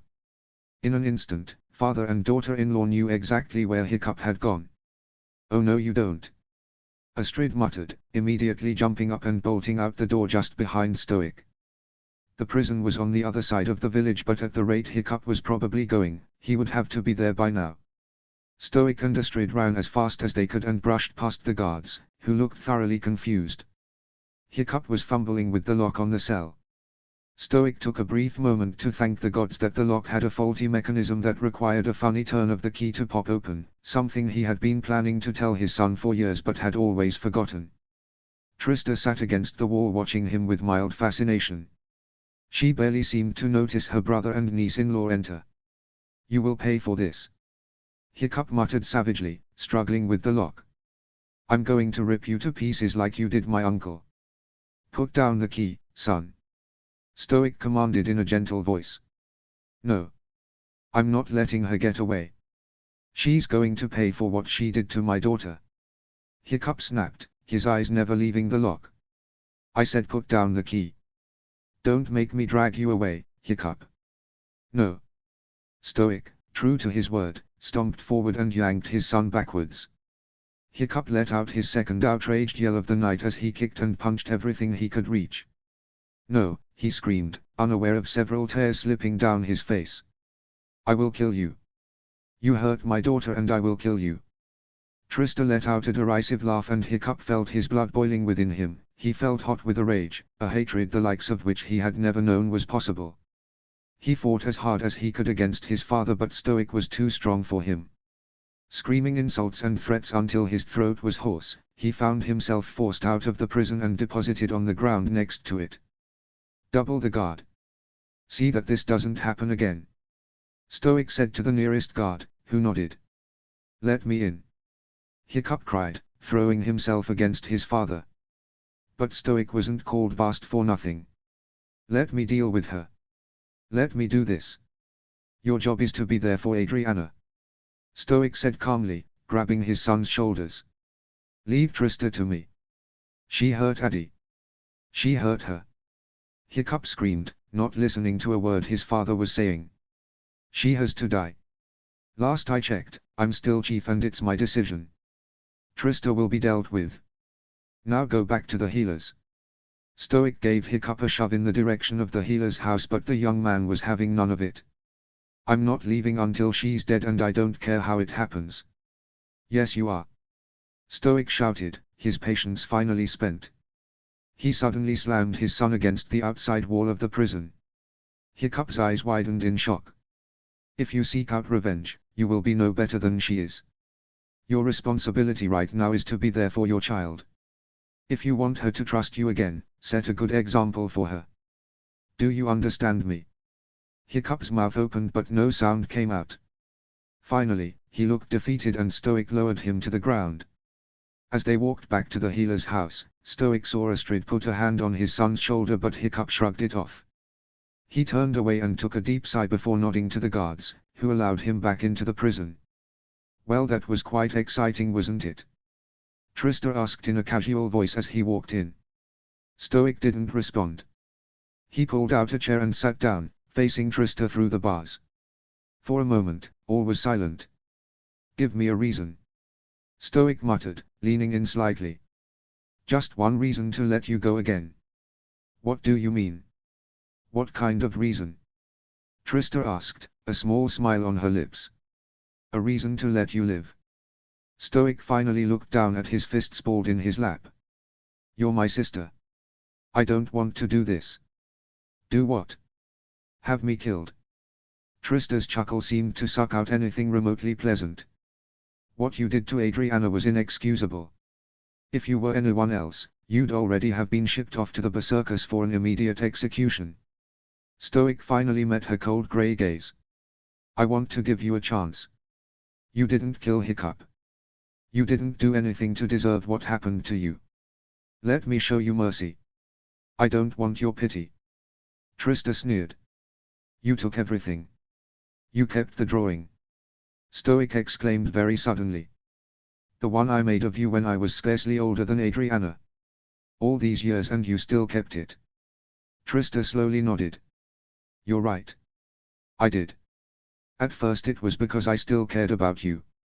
And then I thought it would come in handy. It was nothing but a tool. Why didn't you tell me? When I saw you in the Great Hall right after the welcoming ceremony. Stoic asked in a low voice. If you had told me that it was my fault, I would never have. I thought it was a show. Trista interrupted, crossing her arms and leaning back. As chief, it was your job to take out perceived threats.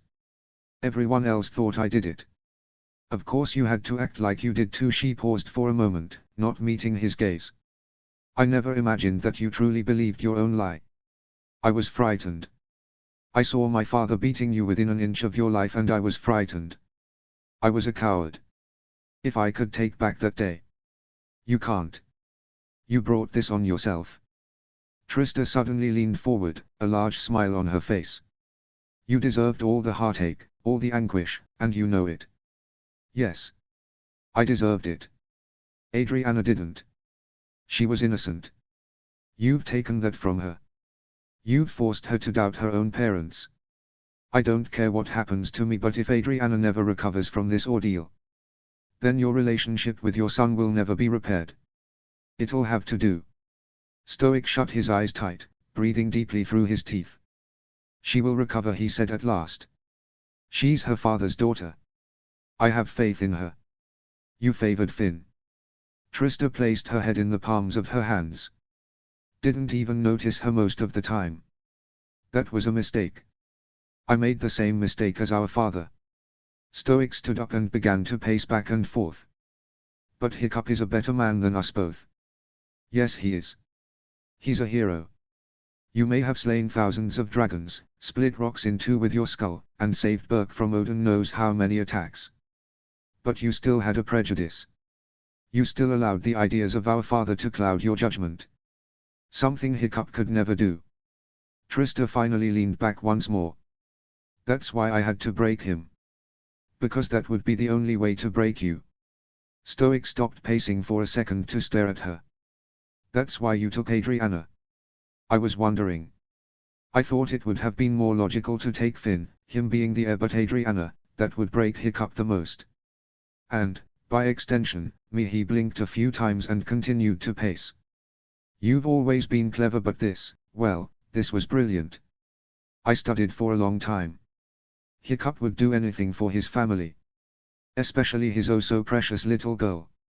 Trista stood up and leaned in, her face pressing against the bars. It was worth it. Everything. Even if I couldn't kill her, it was worth it just to see the look on your face when you had to look your son in the eye and tell him you were a killer. To watch little Addie lose her adoration for you. Completely worth it. You're not giving me a choice, Trista. Stoic didn't meet her gaze as he continued to pace. I'm going to have to give the order to have you taken to Berserker Island for your execution. No surprises there. You were always willing to toss me aside. This just continues to prove it. I'm not doing this because I want to. I'm doing this because I love my granddaughter. And if this is how I can make sure she's never hurt this way again, I will do it. Stoic opened the door of the prison and stalked out without another word. Adriana had been silent for an hour. Fishlegs finally walked into the hallway, looking like he was about to lose it himself. His hand was gripping rough nuts so hard, both sets of knuckles were white. She won't let us touch her anymore, he said to Hiccup as soon as the door was shut behind him. We had to hold her down to put the salve on her. She won't let anyone near her. Hiccup slowly stood up and faced his friend. Thank you, he said in monotone. I'm going to see if she'll let me come now. No one had the heart to stop him as he strode forward and pushed the door open. Adriana was sitting up on a nearby bed, her arms around her knees. The minute she saw Hiccup, she tensed. Addie. Hiccup took a tentative step forward. Adriana let out a squeak and nearly toppled out of bed in her haste to run away from her father.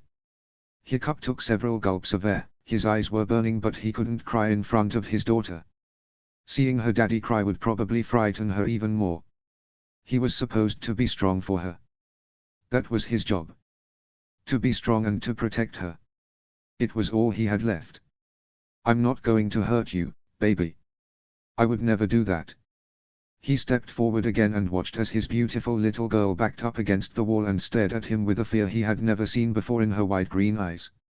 His third step resulted in his little girl's body beginning to tremble. She looked petrified. Petrified of her own father.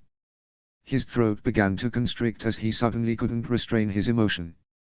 He turned around so she wouldn't see the tears streaming down his face as he walked back into the hallway.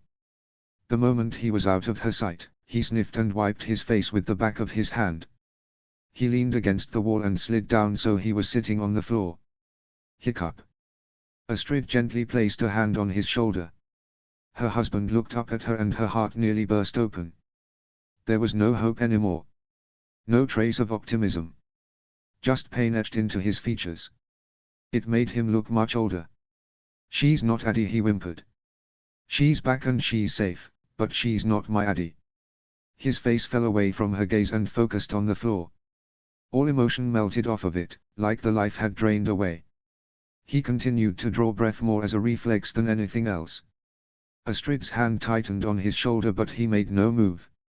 She began to shake it. "Hiccup, please don't do this," she whispered, still shaking his shoulder. Her husband didn't react. He barely even blinked. Her heart racing and her stomach clenching, she got on her knees in front of him and clutched both of his shoulders. "Don't leave me. Please don't leave me," she wailed, her shaking becoming rather violent. "I need you." She let go of his left shoulder to place her hand on his chin and lift it up. His eyes didn't meet hers. "Oh gods, Hiccup, don't do this." She angrily punched him in the stomach but he still did not react. "Come back." Fishlegs stepped forward and put a hand on her shoulder. Astrid suddenly crumpled onto her husband, forcing herself not to cry on him. She couldn't do that. He had already lost his sanity and she couldn't lose hers.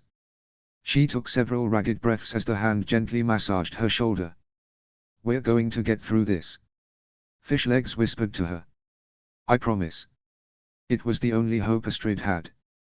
As she looked up at the doorway separating her from her daughter and back at her husband, who seemed to have lost all function, she realized that, in her entire life, she had never felt so alone.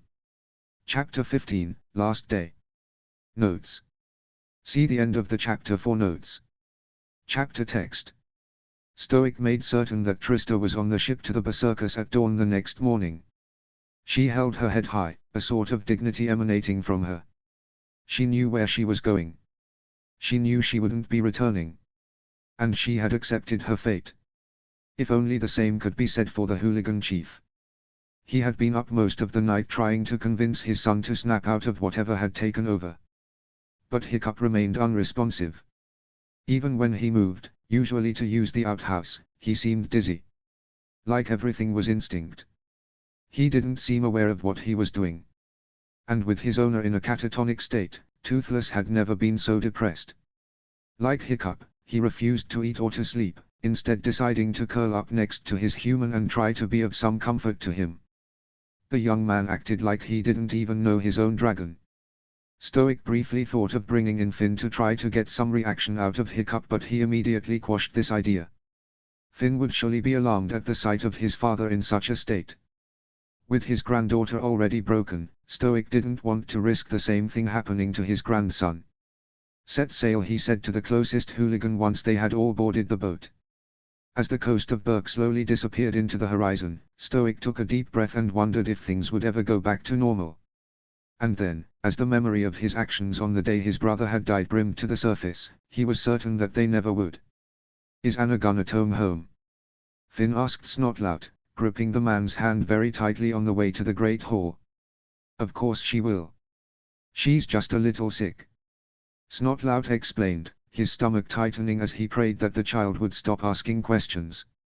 "White I see Daddy," the boy continued with slightly furrowed eyebrows. "Did Daddy get sick too?" "Yes. Your daddy needs to feel better and then you can go home," Heather said, giving his other hand a small squeeze. For a little while, Snotlout and Heather continued to walk the boy to the designated location in silence. "Is Anna gonna die?" Finn asked quite suddenly. Both Snotlout and Heather stopped in their tracks and faced the small boy, looking horrified. "Why would you ask that?" Heather gasped, rocking Inga with one hand so that she wouldn't wake up at the disturbance. Because Evewine is sad. Finn replied, sniffing loudly. Why is Evewine sad? Didn't they want Anna back? Snotlout crouched down so that he was staring into Finn's eyes. Everyone is sad because Anna is sick. And they want her to get better. But she's home and that's what matters. Oh. Finn thought very hard for a second. I see her. Snotlout and Heather exchanged a split-second glance. I think you should ask your mom. Snotlout said after a second's hesitation. Ate. Finn replied. Snotlout stood up and led the boy to his mother, who was waiting in front of the great hall. Upon catching sight of her little red-haired son, Astrid rushed forward, dropped to her knees, and embraced him. Finn could feel his mother's heart racing and wondered why it was beating so fast since she hadn't just been running around. After a very long hug, she put her hands on his shoulders and pushed him back so that she could see his face. She brushed his bangs out of his eyes and kissed his forehead. Why were you gone so young, Mommy? Finn asked her quite seriously. We went out to go find Anna. Were you good for Uncle Snotlout and Aunt Heather? Astrid asked, brushing his bangs away from his eyes again. Aha! They let me play with the Naju and we had snacks and it was fun. Finn said in a chipper manner, hopping up and down.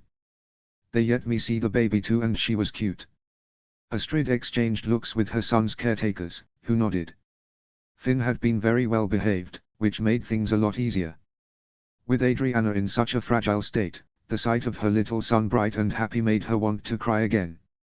She quickly prayed that she would see her daughter's smile once more, every bit as wide as the one Finn was giving her. I see Anna? Finn asked, the smile becoming slightly less wide and his eyes showing a tiny bit of concern. Astrid hesitated for a moment, her son's hands tightly clasped in hers now. She opened her mouth for a second, unsure of what to say but not wanting to alarm the poor boy by immediately telling him that he wasn't allowed to see his little sister. Finn's blue eyes widened, wordlessly pleading with her. She couldn't say no to those eyes. Not after everything she had gone through. Let's go over to the healers and make sure she's awake, okay? Astrid told him, gripping his hand in hers and standing up. This was only partially true since she didn't want her son to see his father in such a frightening state. Perhaps if she could convince Hiccup to leave the house for a moment or to act at least somewhat aware of his surroundings. Trista was completely silent. For some reason, Stoic found this slightly unnerving. If he was sailing to his inevitable death, he would have tried to make a bit more conversation, if only to make sure he got out his last words. This suddenly made him wonder if he had left any last words for the people he loved most, had he? No. No, he hadn't. Considering the multitudes of occupational hazards that came with being Berk's chief, he was going to have to make sure he could find a way to give his family and friends something to remember him by, just in case. After nearly an hour out at sea, he finally sat down next to her. She didn't meet his eye but she didn't scoot away. He wasn't sure what to make of this but he wanted to talk to his sister one last time. I'm sorry, he said, staring down at his knees. Oh, I'm sure, she replied, still not looking at him. I suppose I should have known you'd be willing to kill for that obnoxious little brat. She's not, that's not the point. Stoic shook his head. He wasn't going to let Trista distract him. I don't want to do this. You've said that. I mean it. Stoic and Trista finally looked at each other. The chief suddenly noticed that the way his sister's ears curved resembled his granddaughter's, just a tiny bit. It was something no one would notice unless they were looking for it, and he certainly would never tell Adriana of this fact, but it was a painful reminder of what he had to do. What he had to give up to ensure her safety. He knew he was making the right decision. So why did it feel so wrong? How did you train those dragons in secret? Stoic asked after a long pause. Simple. I watched your son. I did what he did. They were just strays, really. Blaze was thrown out his family for his deformity. I suppose that's why. Trista sniffed and shook her head. You let them die. They hurt Adriana. Stoic knew exactly what Trista was going to say next but the words were still painful to hear. Still playing favorites, I see. It's different. Is it? Trista's eyes bored into the side of his head. We're both related to you. Hell, I'm more related to you. I don't have any Horferson blood. There was a long pause in which she didn't break her gaze, much as Stoic wished she would. Is it because she wouldn't exist if not for you? It's because she's innocent. Stoic mumbled to his hands. So was I. Trista said in a low voice. That didn't stop our father. You're not innocent anymore. Stoic's eyes were still fixed on his hands, but he could see Trista's face in his peripheral vision, still staring. Who's to say Adriana always will be? Stoic finally looked up into his sister's eyes. I will do everything in my power to keep her from turning out like you. Anything and everything. And not just because she's my flesh and blood. But because I love her. And that's something I should have said more often. He paused for a moment as Trista's eyes widened for a second. It's something I should have said to you. He turned back to his hands. I won't make that mistake again. Astrid led Finn to the healer's house in silence. They only paused for a moment so that the boy could pick a small purple flower for his sister. Astrid didn't bother to tell him off for picking it out of a neighbor's flower pot. Finn was usually a chatty child, but he seemed to have noticed the subdued atmosphere. This was especially obvious when they finally arrived. A small crowd of people were gathered around. Most of them were fellow parents, who had come to offer their condolences or ask how they could help. There was a small, sandy-haired boy clutching a piece of parchment with a determined expression on his face. Something about how he stood out compared to all of the older Vikings caught Astrid's eye, and she sauntered over to him and his mother. Do we know you? She asked the woman. Not well. I think you're familiar with my son Gustav, she replied. This is my youngest, Eric. Astrid eyed the small boy again. At first glance, he looked nothing like Gustav, but now that she saw him up close, she could see some subtle resemblances. The woman continued to speak. As soon as he heard Adriana was back, he wanted to give her a picture he drew. Astrid got down on her knees in front of Eric, who looked no older than 5. Did you know her very well? She asked him. No, I just heard she was sad, so I wanted to give her a happy picture. Eric replied very seriously, holding up the parchment. Astrid was momentarily speechless. She didn't know how the boy had pulled it off, but the drawing was in purple. Anna likes purple. I think she'll like your picture, she said after a few seconds. I know. I saw her wearing the purple skirt a lot, said Eric with a small smile. I hope she gets better. So do we. Thank you, Eric. Astrid stood back up to face his mother. Would you mind watching Finn for a moment? I need to talk to Hiccup before I can let him in. Eric's mother nodded and took Finn's hand. Astrid opened the door to the healer's house and entered the hallway leading to Adriana's room. Hiccup was still sitting outside the door, staring blankly at the ground. Toothless was still curled up next to him. Neither human nor dragon even blinked when they heard Astrid enter. She walked over to her husband and got on her knees in front of him. You have to pull yourself together, Hiccup, she whispered. Finn can't see you like this. Hiccup's head jerked upward, his eyes wide with horror. He began to hyperventilate and try to stand up. It took Astrid a moment to figure out why he had reacted in such a way. She gently placed her hands on his shoulders, trying to calm him down. Finn is fine, she said, looking straight into his eyes. He's just fine. But he wants to see his sister. And I can't let him in when you're like this. You'll scare him. Hiccup continued to stare at her. His breathing became less frantic and he relaxed slightly. Finally he nodded. Deciding that it was the best she could do, Astrid stood up and walked over to the door to allow Finn to enter the house. The small boy made a beeline for his father and immediately threw his arms around him. Astrid tensed slightly, but Hiccup gently placed his hands on his son's back. Something about his bright, happy son seemed to cheer him up ever so slightly. He didn't smile, but he looked quite a bit more aware of his surroundings when Finn let him go. "See I go in?" Finn asked, his hand on the doorknob. Astrid nodded and allowed the tiny boy to enter his sister's room. Hiccup's face fell back to the blank expression and he focused once more on the ground. It seemed oddly cruel that the sail to Berserker Island flew by in what felt like only a few minutes. These were the last moments Stoic had with his sister. He knew that, once they got to Berserker soil, his personal conversation with her would be over. But time has a way of moving faster when you want to cling to precious moments, and they arrived at Berserker Island far too soon. Dager the Deranged was waiting at the dock, a small smile on his face. He had seen the hooligan ships approaching and figured that it was about time the Burkian criminal would have been apprehended.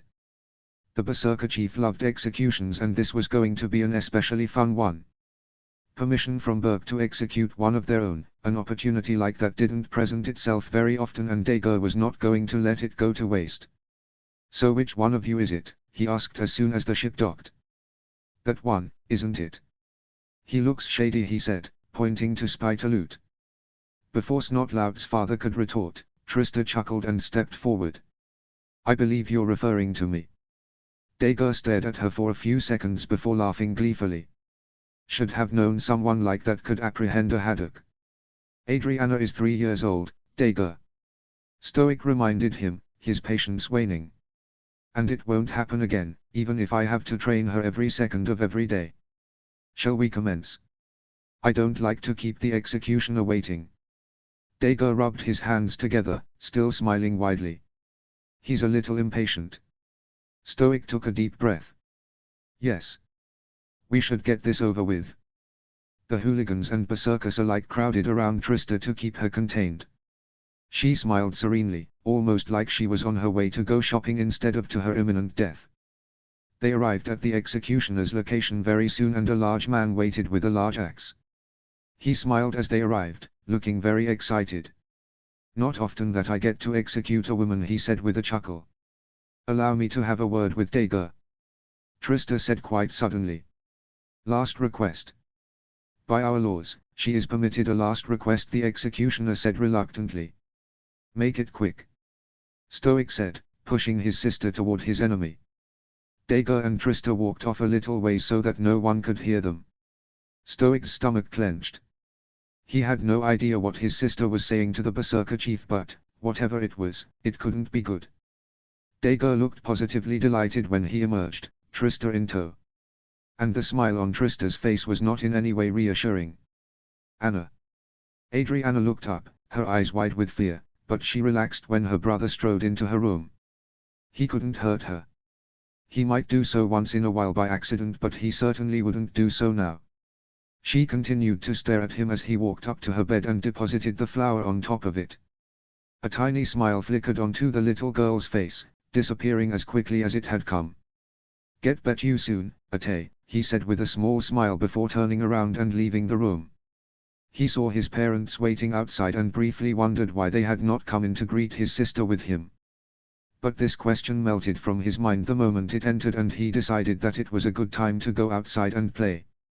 Astrid took his pudgy little hand and led him outside, leaving her husband to continue to stare blankly at the door. Eric was brought in a second later. He completely ignored Hiccup, which was definitely a good thing. His mother stayed in the hallway while the young boy entered the room. "Hi, Anna," he said quite shyly. "I'm Eric. I heard you were sad.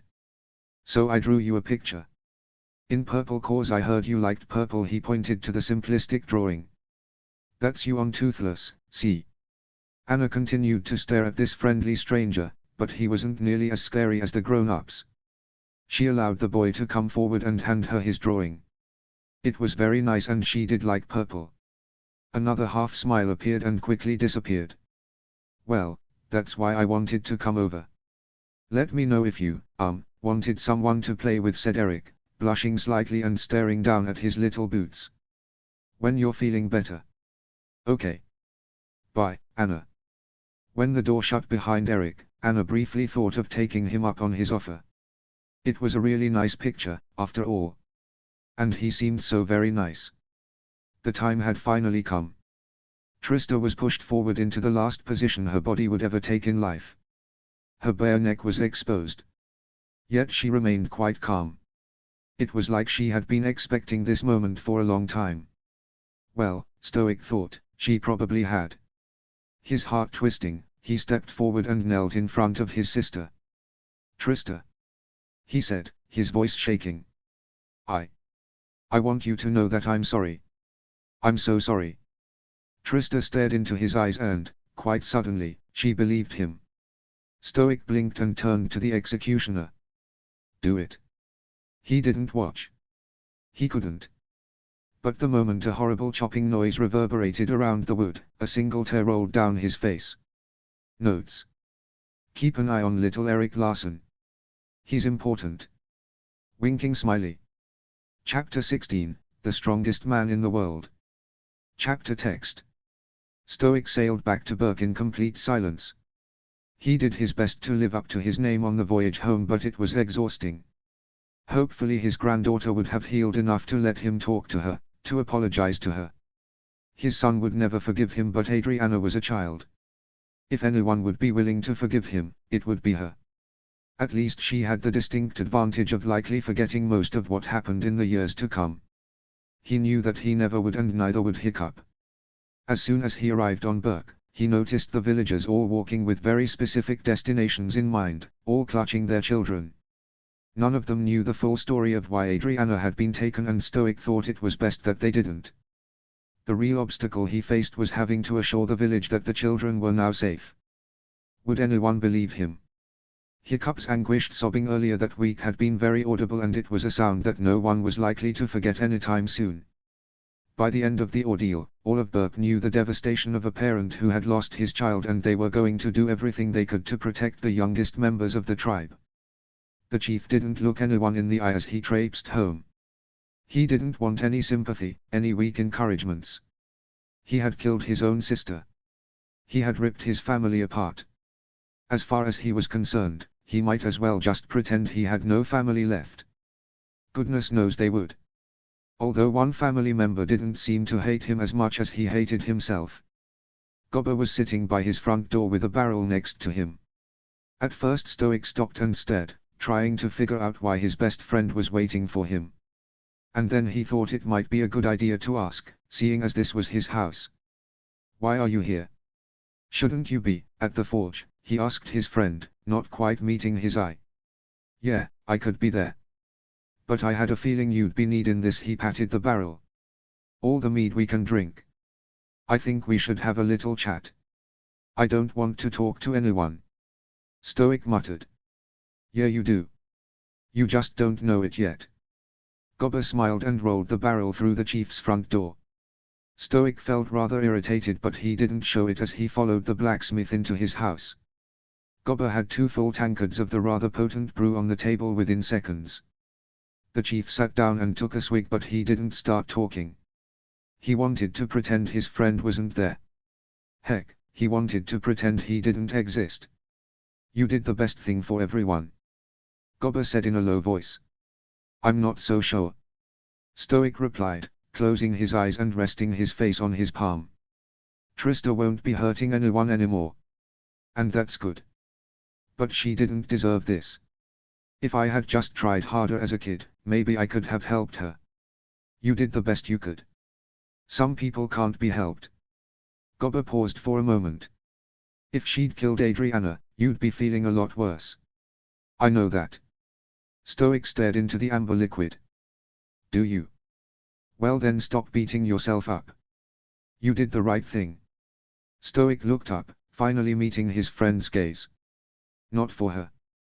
The right thing would have been to give her mercy. After everything she'd been through, that's what she deserved. She spent her entire life paying for my mistake. Stoic slammed the tankard on the table with surprising force. If I had just been a better brother to her, none of this would have. But you weren't. Gobber said in unnervingly nonchalant tone. You weren't a good brother. This happened. The question isn't what you should have done. It's about what you're going to do now. And if I weren't here right now, I'm willing to bet you'd be lying down and feeling sorry for yourself for the foreseeable future. Stoic wasn't sure how to respond to this. He stared at Gobber for at least a minute before looking back down at his drink. Not much I can do now. Hiccup doesn't forgive me. Even if he did, he's not in any condition to say it. Adriana won't even let me within 10 feet of her. And Astrid is a bit preoccupied with making sure Finn isn't traumatized by the whole ordeal. And your job is to make sure the village isn't traumatized by everything that happened. To assure the parents that their children are safe once more. Well, as safe as they've always been. Gobber didn't break his gaze, and Stoic was beginning to feel almost childlike at the reprimand he was receiving. And then you're going to do your best to make sure life goes back to normal. Anna will recover eventually, Hiccup will snap out of whatever's wrong with him, and they'll forgive you. It's what family does. At least what it should do. Gobber paused for a moment to think. But the first person you should be forgiving is yourself. You've made mistakes. We all do. But you can't let it define you. You need to let it go. And how am I supposed to? By moving on. By reminding yourself that you did the best you could do, and that learning things the hard way can sometimes be the most effective way to prevent yourself from making mistakes in the future. Gobber stood up. I should get back to the forge. And you need to be alone for a bit to think about things. Gobber patted Stoic's shoulder on the way out, leaving the barrel of mead with his friend. Stoic stared at the place his best friend had sat and thought hard about the advice he'd received. Adriana hadn't spoken since she had returned. Her screams during the occasionally painful healer's treatments were the only noises she had made. She would not leave her bed except when she needed the outhouse. And even then, she trembled the entire time until she returned to her room and curled up under the blankets.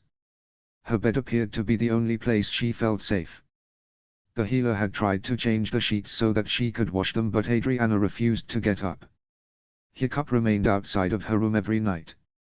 Astrid brought in a small cot so that her husband could get some sleep, if it was possible in his present condition.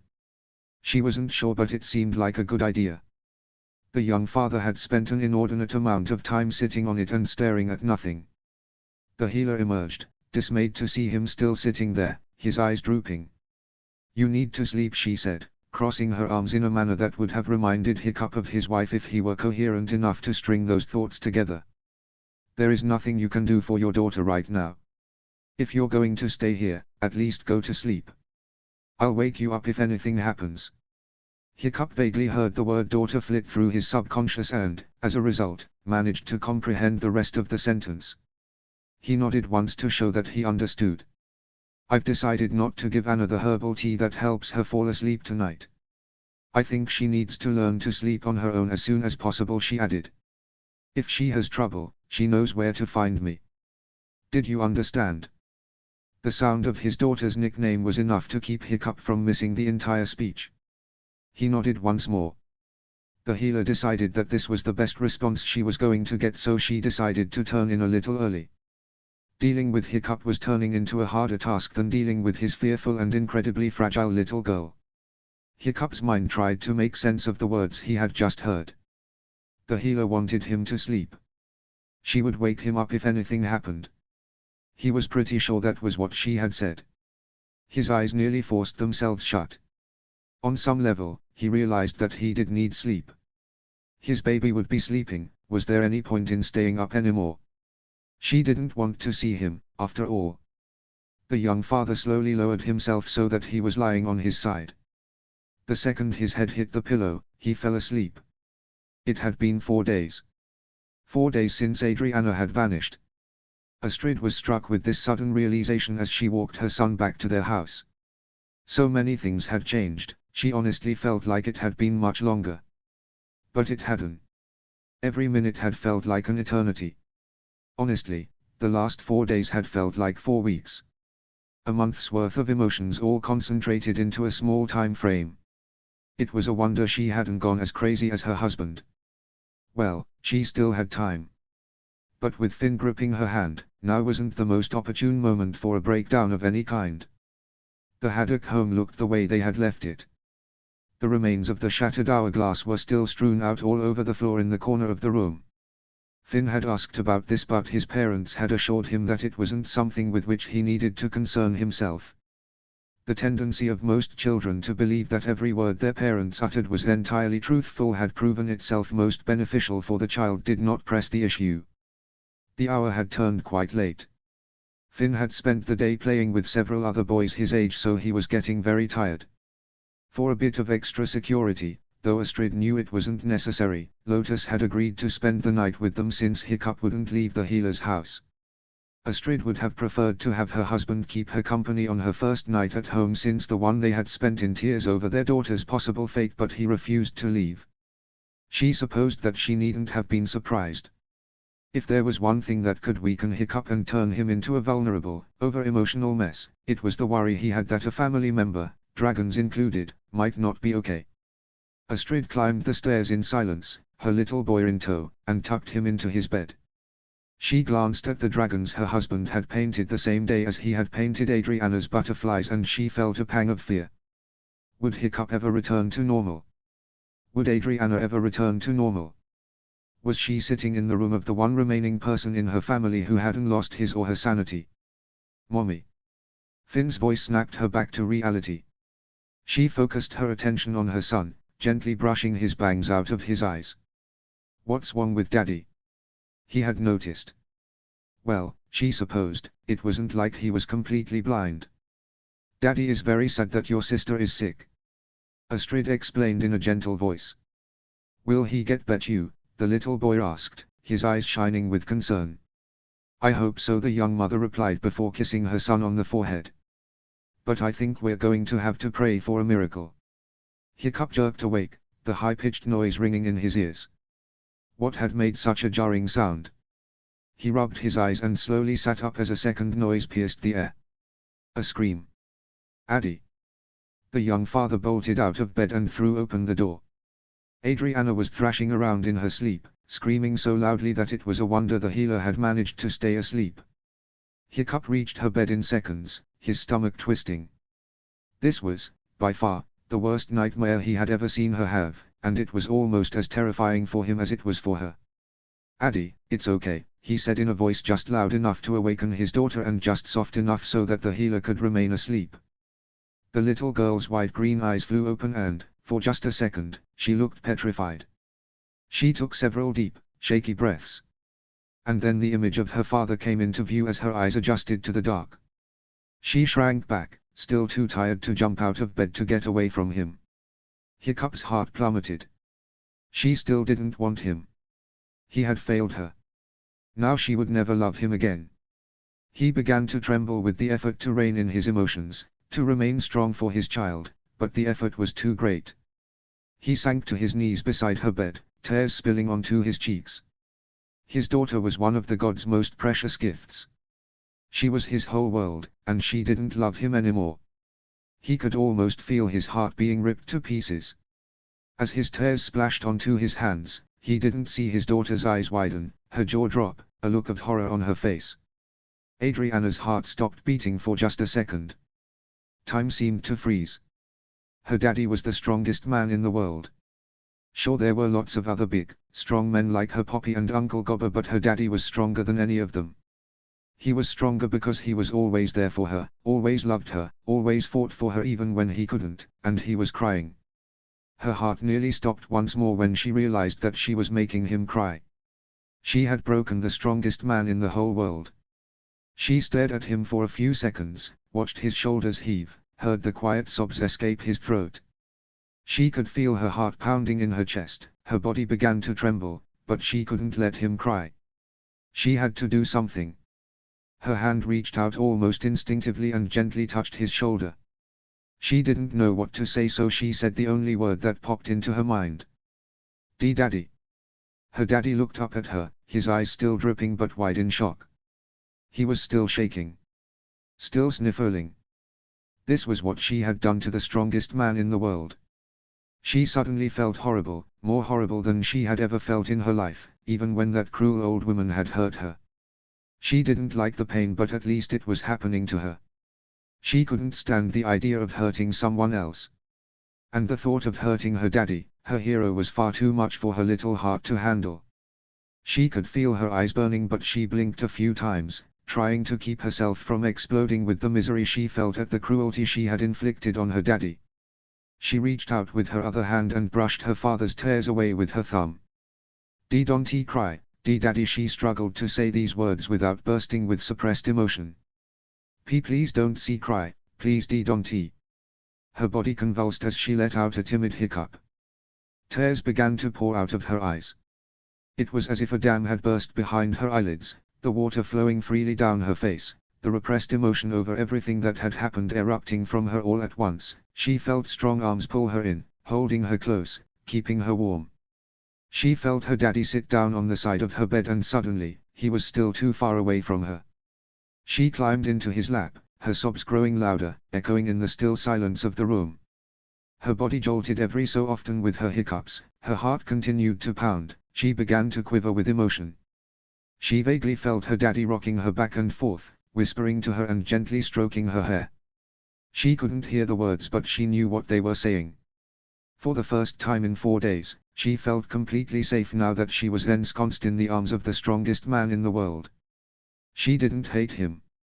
Hiccup tightened his hold on his baby girl, unable to stop his own tears from dripping into her hair. She felt them and suddenly repositioned herself so she could put her arms around his neck, burying her face in his shoulder and soaking his shirt through to the skin in seconds. He didn't care if he had to be up all night holding his precious little girl. She was back where she belonged. A day ago, he hadn't been sure if she would ever love him again. 2 days ago, he didn't know if he would ever see her again. Yet here she was, his little miracle, clutching his neck and letting him hold her as close as he could. He turned his head and kissed her just behind the ear. "I'm sorry," he whispered, his voice shaking. "I'm so sorry. I am so sorry," he sniffed loudly, but he wasn't finished yet, not by a long shot. He had so much that he wanted to say. "I love you, Addie. I love you so much." He gingerly repositioned his daughter so that she was looking at him. She immediately got to work wiping away his tears, and he smiled and tried to wipe away hers as well. "Look at me, baby," he said after a few seconds. Her wide green eyes stared into his, tears still streaming out of them. "I am never going to let that happen again." "Why, you came for Emmy?" she asked in a weak whisper. Yes, I did. I was so scared I wasn't going to get you back." Hiccup replied, using his thumb to wipe still more tears off of his little girl's face. Adriana was shocked. "Grown-ups weren't scared of anything.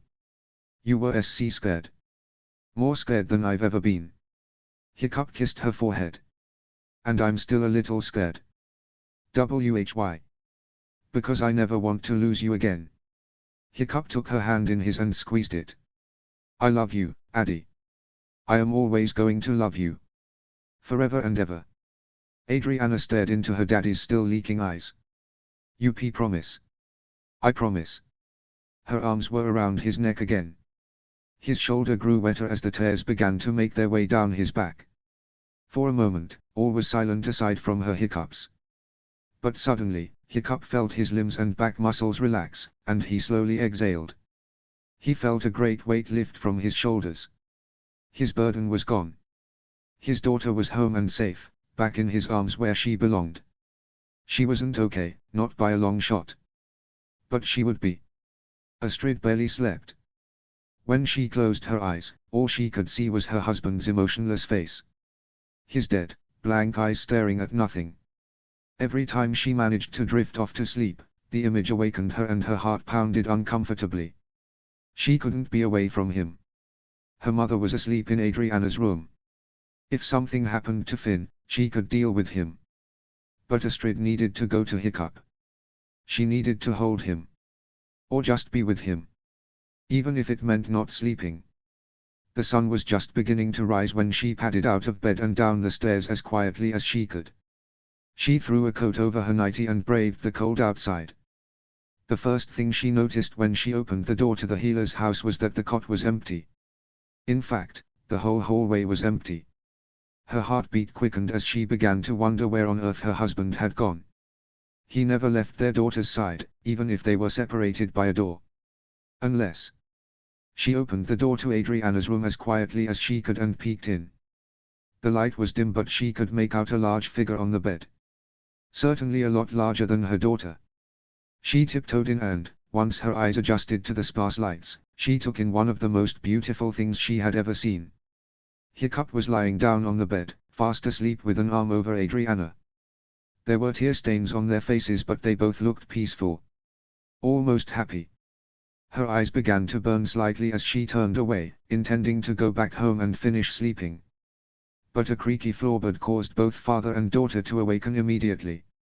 Adriana was frightened of this dark figure in her room, but the strong arm around her waist and the rhythmic breathing from slightly above her head calmed her down immediately. Her eyes soon adjusted to the light just as the figure was opening the door to leave her room. "Mommy." Astrid turned around and saw both her husband and daughter looking at her, both smiling serenely. Adriana's little arms opened slightly, begging for the sort of affection that only her mother could provide. Astrid hurried forward and lay down next to her little girl, placing an arm above her to stroke her husband's shoulder. He gave her a look, as if to tell her that she was right, that Adriana had needed more time.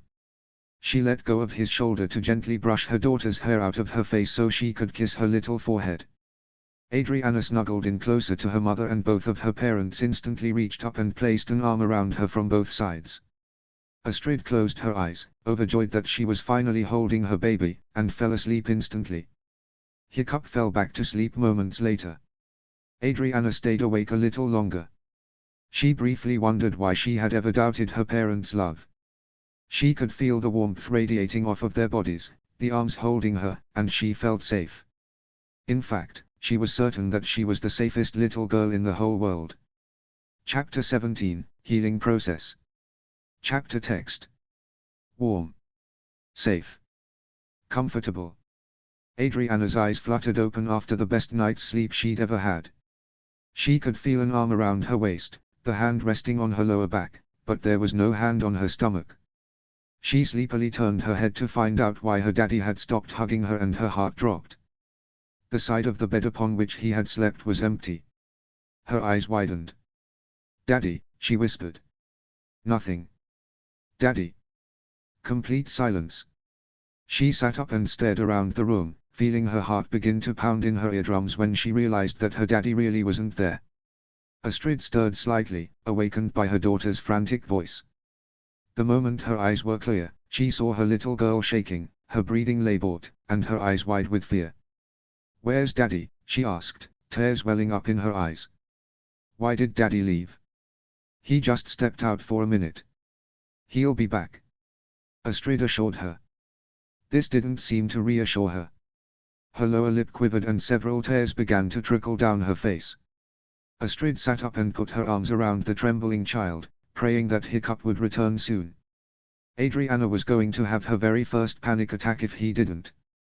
A few seconds later, the girl's father returned, a tray of food in his hands. At the sight of his daughter's distress, he immediately put down the tray and rushed over to the bed, scooping her up in his arms and lifting her off her feet.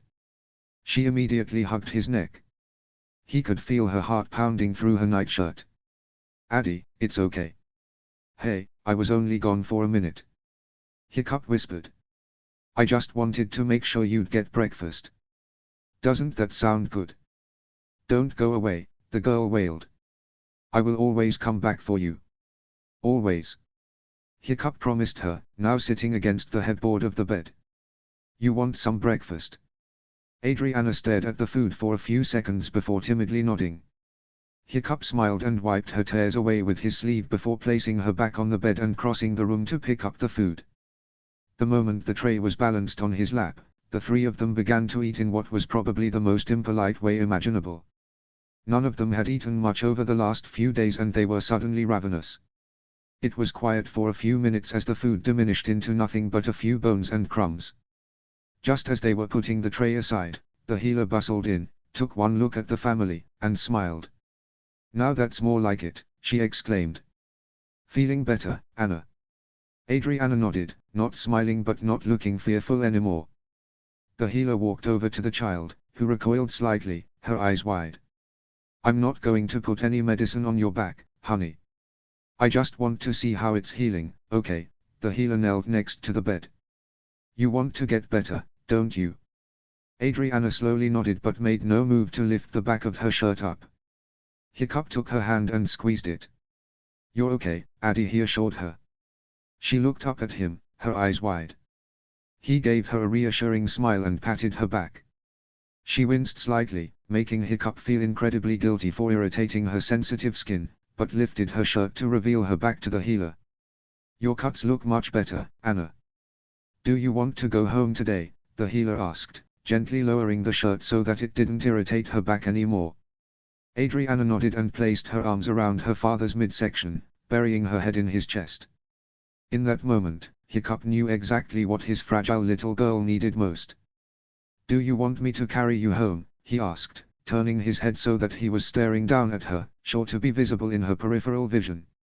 He felt her little head bob up and down. He tenderly placed his hands under her armpits and hoisted her up so that her head was resting on his shoulder. Then he turned and stood up. She was lighter than he remembered.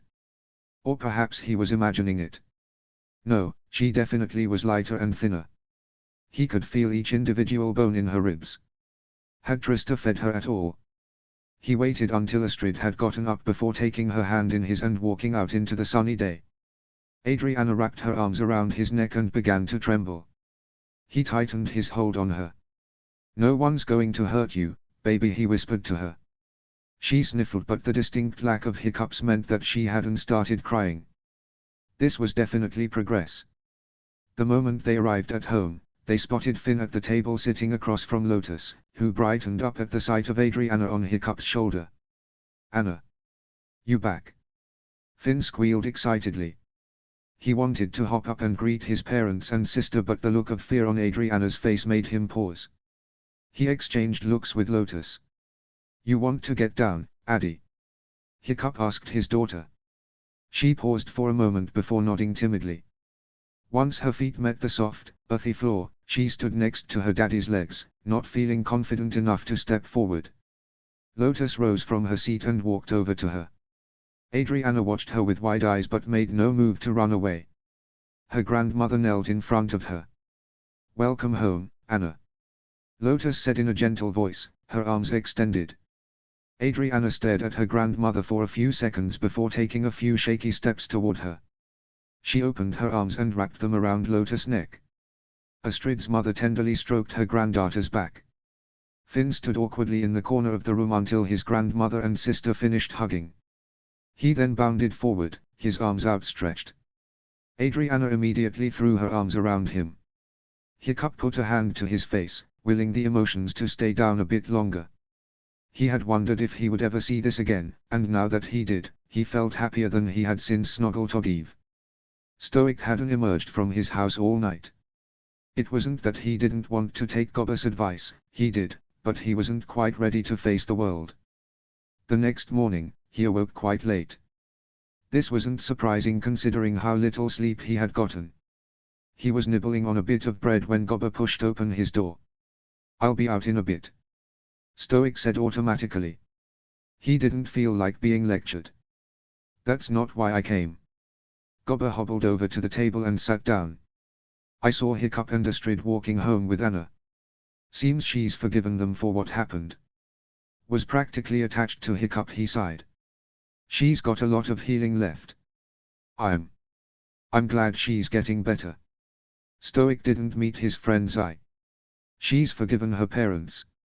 She'll forgive you too," Gobber said in a patient-sounding voice. "All you have to do is ask. Where's the harm in that?"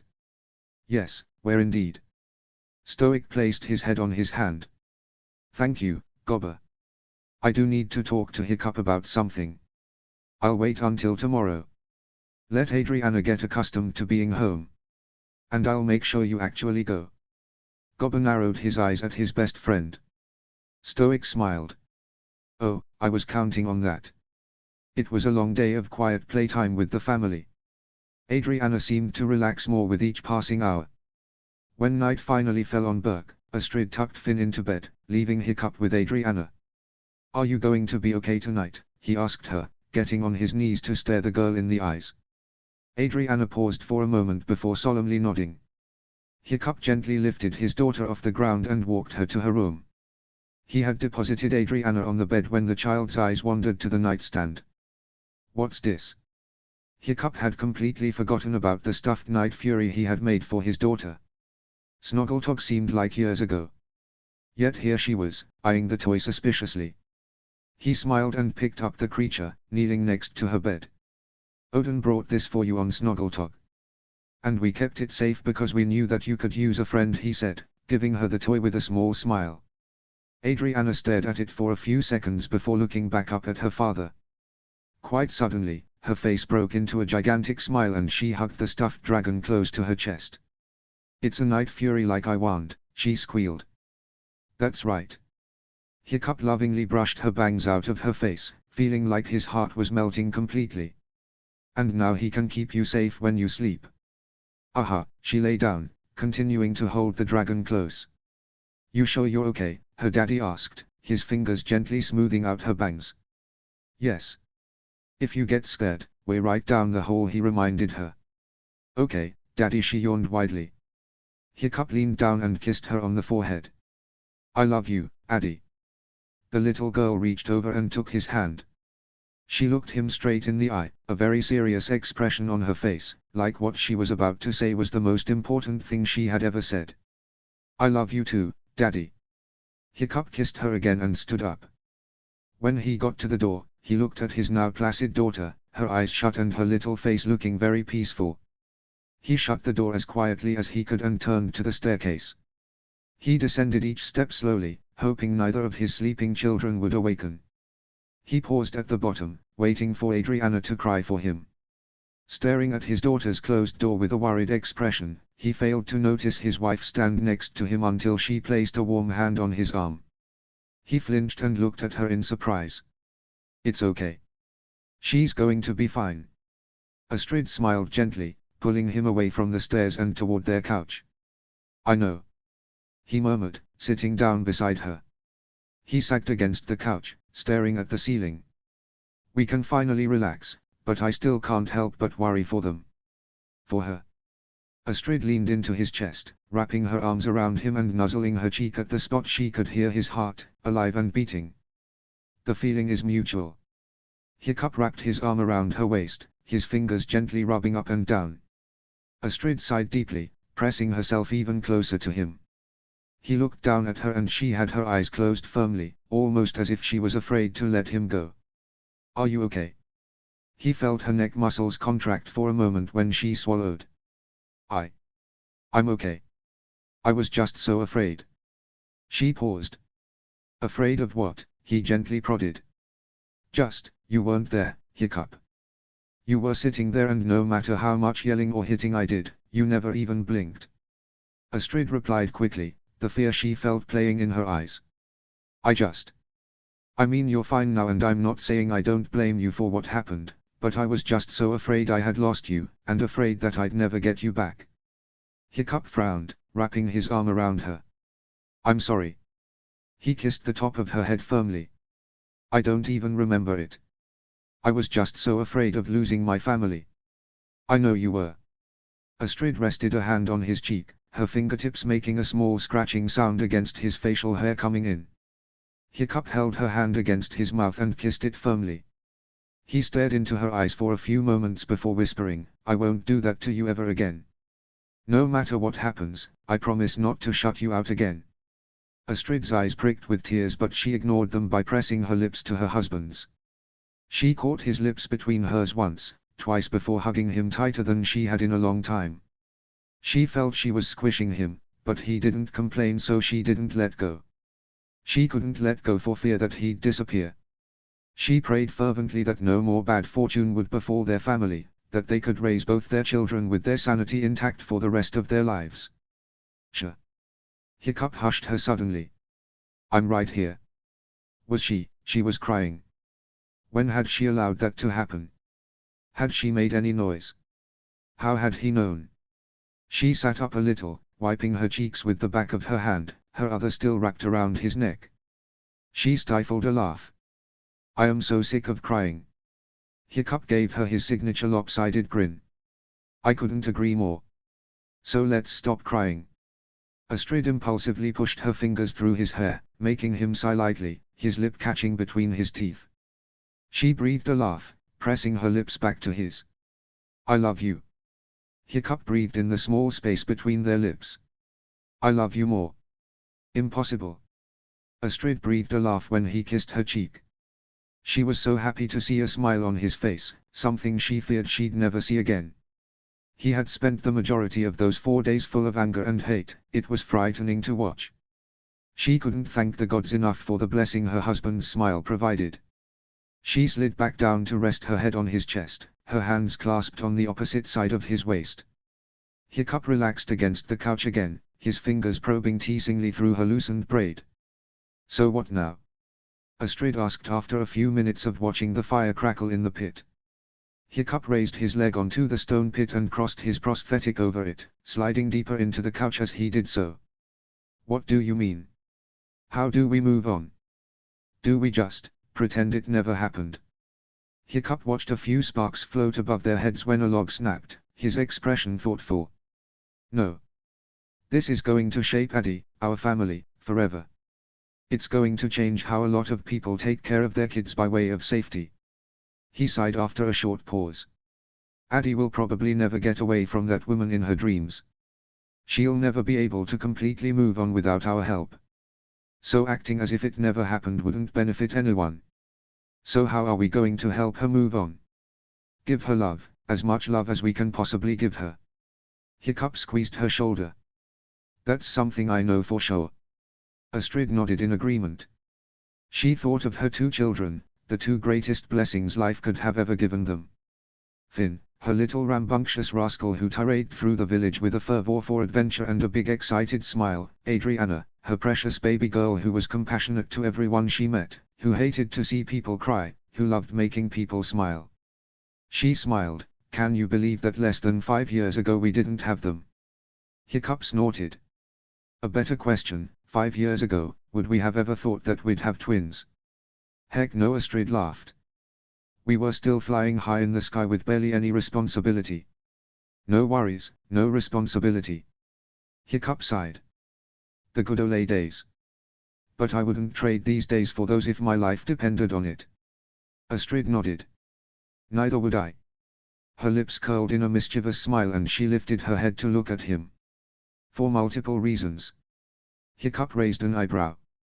"What do you mean?" "Well, for one thing we'd be giving back the twins, and neither of us would want that." Astrid smirked, pushing her finger through his hair. A shiver shot down his back at the action. "And we'd also be giving back a few other things." Hiccup blinked, unsure as to the meaning of that particular statement. "You mean?" "Oh, I think you know what I mean." Astrid leaned forward until she could feel his breath on her lips. Hiccup's heart rate sped up and his lips quirked in a partial smile. "Well, yeah, now I get it." Astrid tilted her head to the side, running her nose along the side of his. She twisted her fingers through his hair, making him exhale heavily, his breath mixing with hers. She slid a leg across his waist, his hands resting on her hips. She finally pressed her lips to his in a deep kiss, caressing his lips with hers, her fingers still trailing tortuously through his hair. Hiccup moaned pitifully against her mouth until she unexpectedly pulled away, their lips separating with a loud pop. Hiccup's eyes blinked open and he saw the seductive smile on her face. She backed up off of him and stood up. "Well, that was interesting. I think I'm going to bed now." Hiccup blinked when she walked around the couch, but on the other side she whispered into his ear, "You're free to join me, of course." Hiccup smirked, listening to her retreating footsteps. "Oh, I don't know. I think I might just stay down here for a while." Astrid paused halfway up the staircase to reply, "Hey, not my loss." Hiccup pursed his lips for a moment before standing and quietly trotting up the stairs. He walked into their room, his eyes adjusting to the light in search of his wife. Hands grasped his tunic suddenly from beside the door and his mouth met hers. He sighed, his hand sliding up her waist, his ankle kicking the door mostly closed. Astrid clutched his tunic, pulling him closer, her hands sliding back up into his hair. His knees weakened and she pushed him against the wall, forcing him to stay standing. She wrapped her left leg around his right for support, making him break the kiss with a short laugh. "You know I'm not that unstable." "Yes you are." Astrid pressed her lips back to his, effectively silencing anything he might have said in response. All the last week's fear, terror and anger needed to disappear forever. They both were finally sane again, back on the same page where they were supposed to be, where they were meant to be. Nothing could stop this from happening because they both knew they needed it. Except the soft creak of the door. That could stop it. Astrid quickly pulled back from Hiccup, accidentally yanking his right leg out from under him. He crashed to the floor, following it with a loud groan. Adriana stood in the doorway, the stuffed dragon in her arms. Her eyes were mostly fearful, yet a little confused. "Daddy." "Yes, sweetheart," he sat up in front of her. "I had a bad dream." "Or come here." Hiccup held out his arms, letting her walk into them. He looked up at Astrid questioningly, knowing that Adriana wouldn't want to go back to sleep in her room. Astrid gave him an almost stern look. The answer was obvious. "Do you want to stay in here with us tonight?" Addie nodded silently, so Hiccup picked her up and carried her to their bed. She crawled under the furs and sheets in the center of the bed without another word. Hiccup noticed Astrid already changing into her night clothes, slightly saddened by the interruption, but the sacrifice was worth it if their daughter slept well tonight. He began to pull off his boot and change into a more comfortable shirt to sleep in when Finn's shadow stretched across the room. The redhead stood in the doorway with a scowl and his arms crossed. Hiccup nearly laughed at his pose, so much like his mother's when she was upset. "What's wrong with you, little man?" Astrid looked over from her side of the room, her face brightening at the sight of her son standing there with a face full of attitude and his body clothed in red and white striped pajamas. He was just so cute. Finn huffed loudly. "Anna gets to sweep with you and I have to sweep a one." He pointed down the hall to his room with a good dose of sass in his tone. "In that woo may by Miss Oath. I can't take it any more." Hiccup burst out laughing, leaning on his dresser for support. Astrid walked over to her son, who resorted to scowling at his father. She had to admit that Finn was funny and hearing Hiccup laugh again was glorious in and of itself, but the poor little guy felt left out.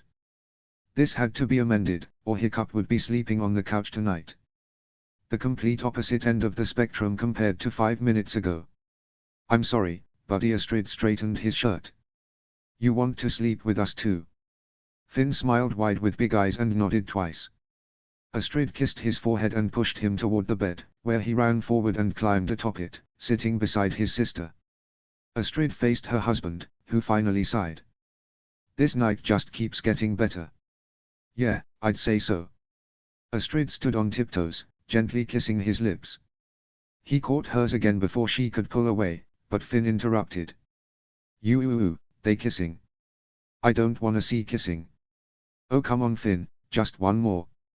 Hiccup asked him playfully, holding Astrid closer to him. "No. Please," he imitated his son's whine when being denied something he wanted. "No, Daddy. No." Hiccup laughed, releasing the boy's mother before he began to scream his lungs out. Astrid walked to the other side of the bed and slid under the covers, tossing a section of the furs over her kids. Hiccup did the same beside Adriana, giving his daughter a kiss on the cheek when they were all comfortable. Finn flopped down on his back beside Astrid, making her chuckle and kiss his cheek. "Gar mommy." He wiped his cheek with his sleeve. Hiccup smiled, resting an arm over his daughter's still form. Astrid did the same over Finn's, her hand resting atop her husband's. Hiccup lifted his hand, intertwining their fingers, their arms resting protectively over their children. "No monsters tonight," Adriana whispered in Hiccup's ear. "No monsters," he assured her. And with that, the family drifted off to sleep, together at last. Chapter 18, Little Miracles. Notes. See the end of the chapter for notes. Chapter text. Stoic's resolve seemed to seep out of him overnight. He stared at the ceiling, not wanting to emerge from bed and face his son or granddaughter. Their disappointed faces were more than he could handle right about then. But he also knew that Gobber would be along any minute and that if he remained in bed, he would almost assuredly be dragged out. This prospect was about as pleasant as the first, and so he swung his legs over the side of the bed and sat up.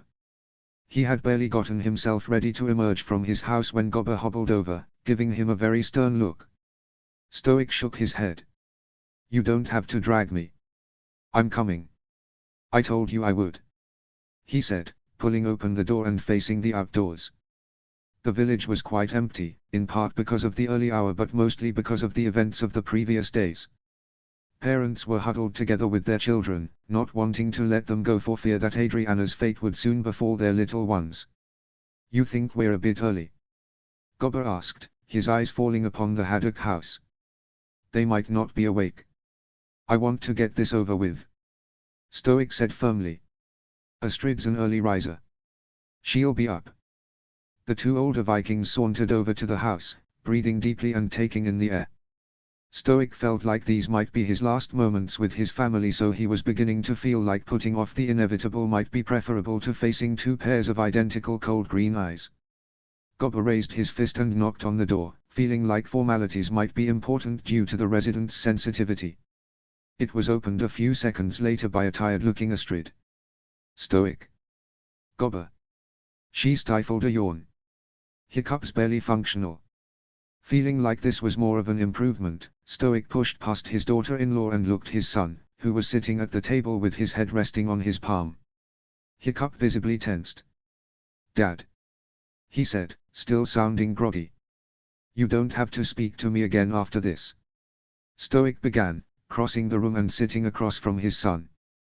But you have to hear me out. Just today. Dad, now isn't really the best. Just listen, Hiccup. Gobber added, striding forward and pulling up a chair.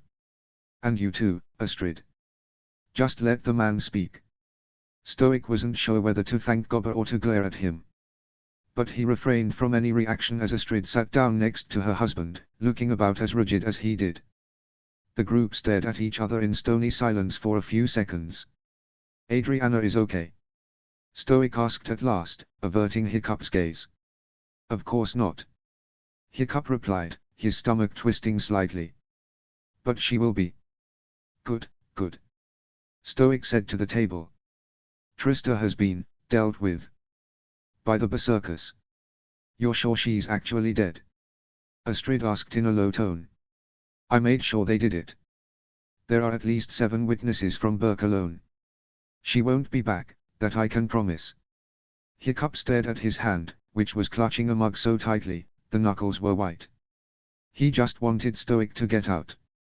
He wasn't ready to face his father, not yet. He knew his anger was slightly misdirected, but he didn't care.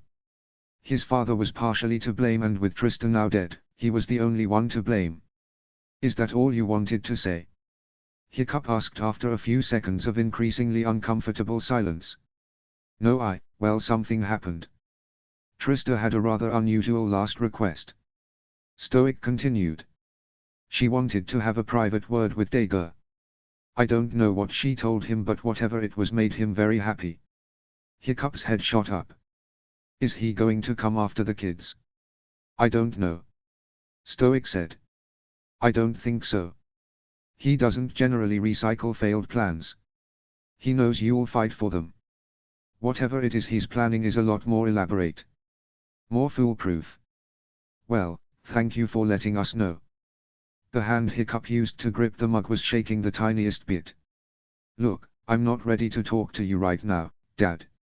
I know. I just wanted you to know what happened.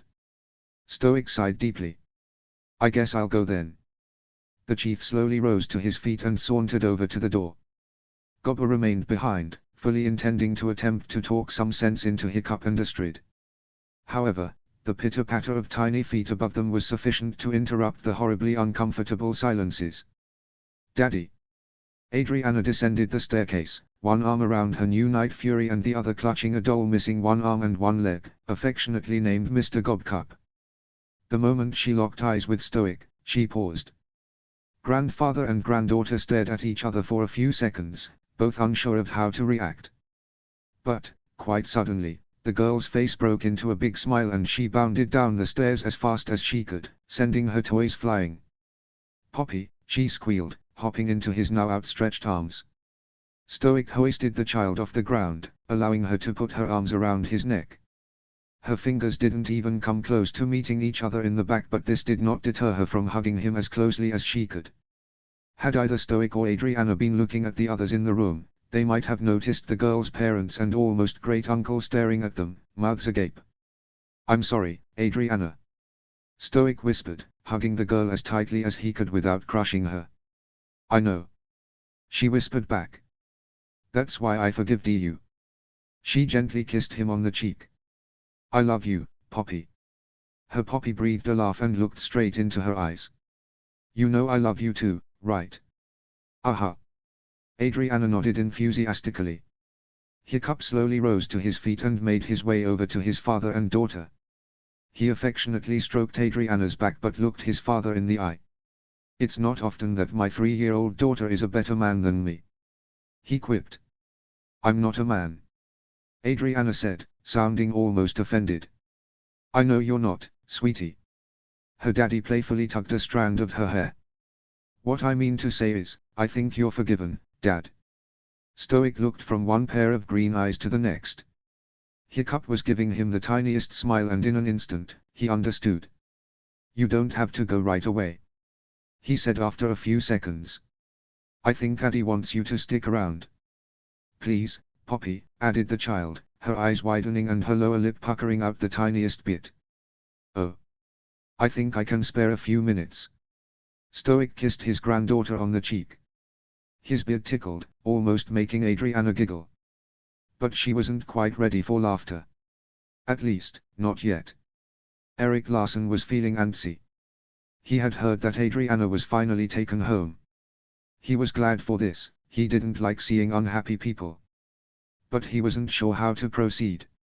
On the one hand, he could simply wait for Adriana to come play with him, rather like he'd suggested. On the other hand, he didn't know if his picture had helped to cheer her up. And so, after gathering up the courage to do something outgoing, he shuffled over to the Haddock house in the hopes of making Adriana smile. On the way over, he marveled at the fact that he had managed to slip out of his house without being noticed. Admittedly, as the youngest and quietest child in his family, he was often overlooked, but he would have thought his mother would be more conscientious. But with 2 older brothers and 2 older sisters, all of whom had their own problems, he supposed he shouldn't have been too surprised. He looked over to the beach and found himself distracted. The icy shore looked rather picturesque. Erik loved scenic views. And so he wandered over, looking out over the frozen sea. He looked down at the sand beneath his boots and spotted several very pretty seashells. His teal-green eyes widened with glee and he got to work picking them up, thinking that he could make them into something for Adriana. Adriana, who he was going to go visit. Feeling a bit sheepish at his short attention span, he hastened over to the girl's house. Do we know you? Hiccup asked, staring down at the boy from his towering height. Erik seemed to be stuck in a loop. Here he was, looking up at Berk's future chief, the Dragon Conqueror. It was rather intimidating. To his great embarrassment, a strangled squeaking noise emanated from his throat. Hiccup took pity on the child and kneeled down so he could look him in the eye. This did quite a bit to instill confidence in the boy. Is Anna home? Erik asked in a higher register than usual. She sure is. Why do you have shells? Hiccup asked, gesturing to the fistfuls of pretty shells in Erik's hands. Oh, I made up a game I wanted to play. Does she play games? Erik realized just how ridiculous this question was the moment it was voiced, but Hiccup didn't seem to mind. Yes, Erik, she plays games. I'm sure she'd love to play a game with you. The very tall man chuckled and stood back up so that he could let the boy in. Adriana was lying on her stomach on the yakskin rug, her chin resting on the palms of both hands and her feet coming dangerously close to kicking the back of her head. She was wearing her green skirt today and it looked very pretty.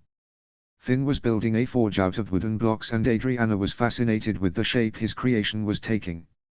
It took her a few seconds to notice Erik standing in the doorway, edging closer almost as if he was approaching a dragon for the first time.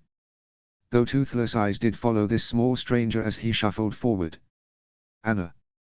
Adriana's wide eyes turned to look at the little boy now standing over her. She smiled. Hi, Erik, she said, now sitting up. I liked the picture. Erik smiled and knelt down in front of her, dumping the shells on the ground as he did. She eyed them inquisitively. I got these for you. I made up a game I wanted to play. 'Cause your daddy says you play games. Erik got on his knees in front of her. Do you want to play a game? The girl paused for a moment before nodding. She and Erik stood up and made their way to the corner of the room, where they could play on the dirt floor. Erik got out a poker and drew a square with little squares inside of it. Hiccup glanced over to the boy and was interested to notice that he was left-handed. Hiccup didn't see many left-handed people around, though there were a few, but he always noticed them when he spotted them. Neither of his children shared this particular trait, a fact that didn't bother him in the slightest, but he still thought it was nice when he spotted someone a little bit different, at least in that way. To be fair, he'd never met anyone else who hiccuped when he or she cried or laughed either. I call it checkers. You play with the snail shells and I'll play with the clam shells. Is that okay? Eric proceeded to explain the rules of the game. Adriana seemed to understand them pretty well and so they began to play several minutes later. Hiccup thought it would be several more years before boys came to visit his daughter, but Eric was so small and harmless, he didn't mind as much as he might have were it a boy who was a bit more loud or pushy. In other words, a boy more like his son. Eric's game of checkers kept Adriana busy for at least half an hour before a large distraction took hold of everyone's attention.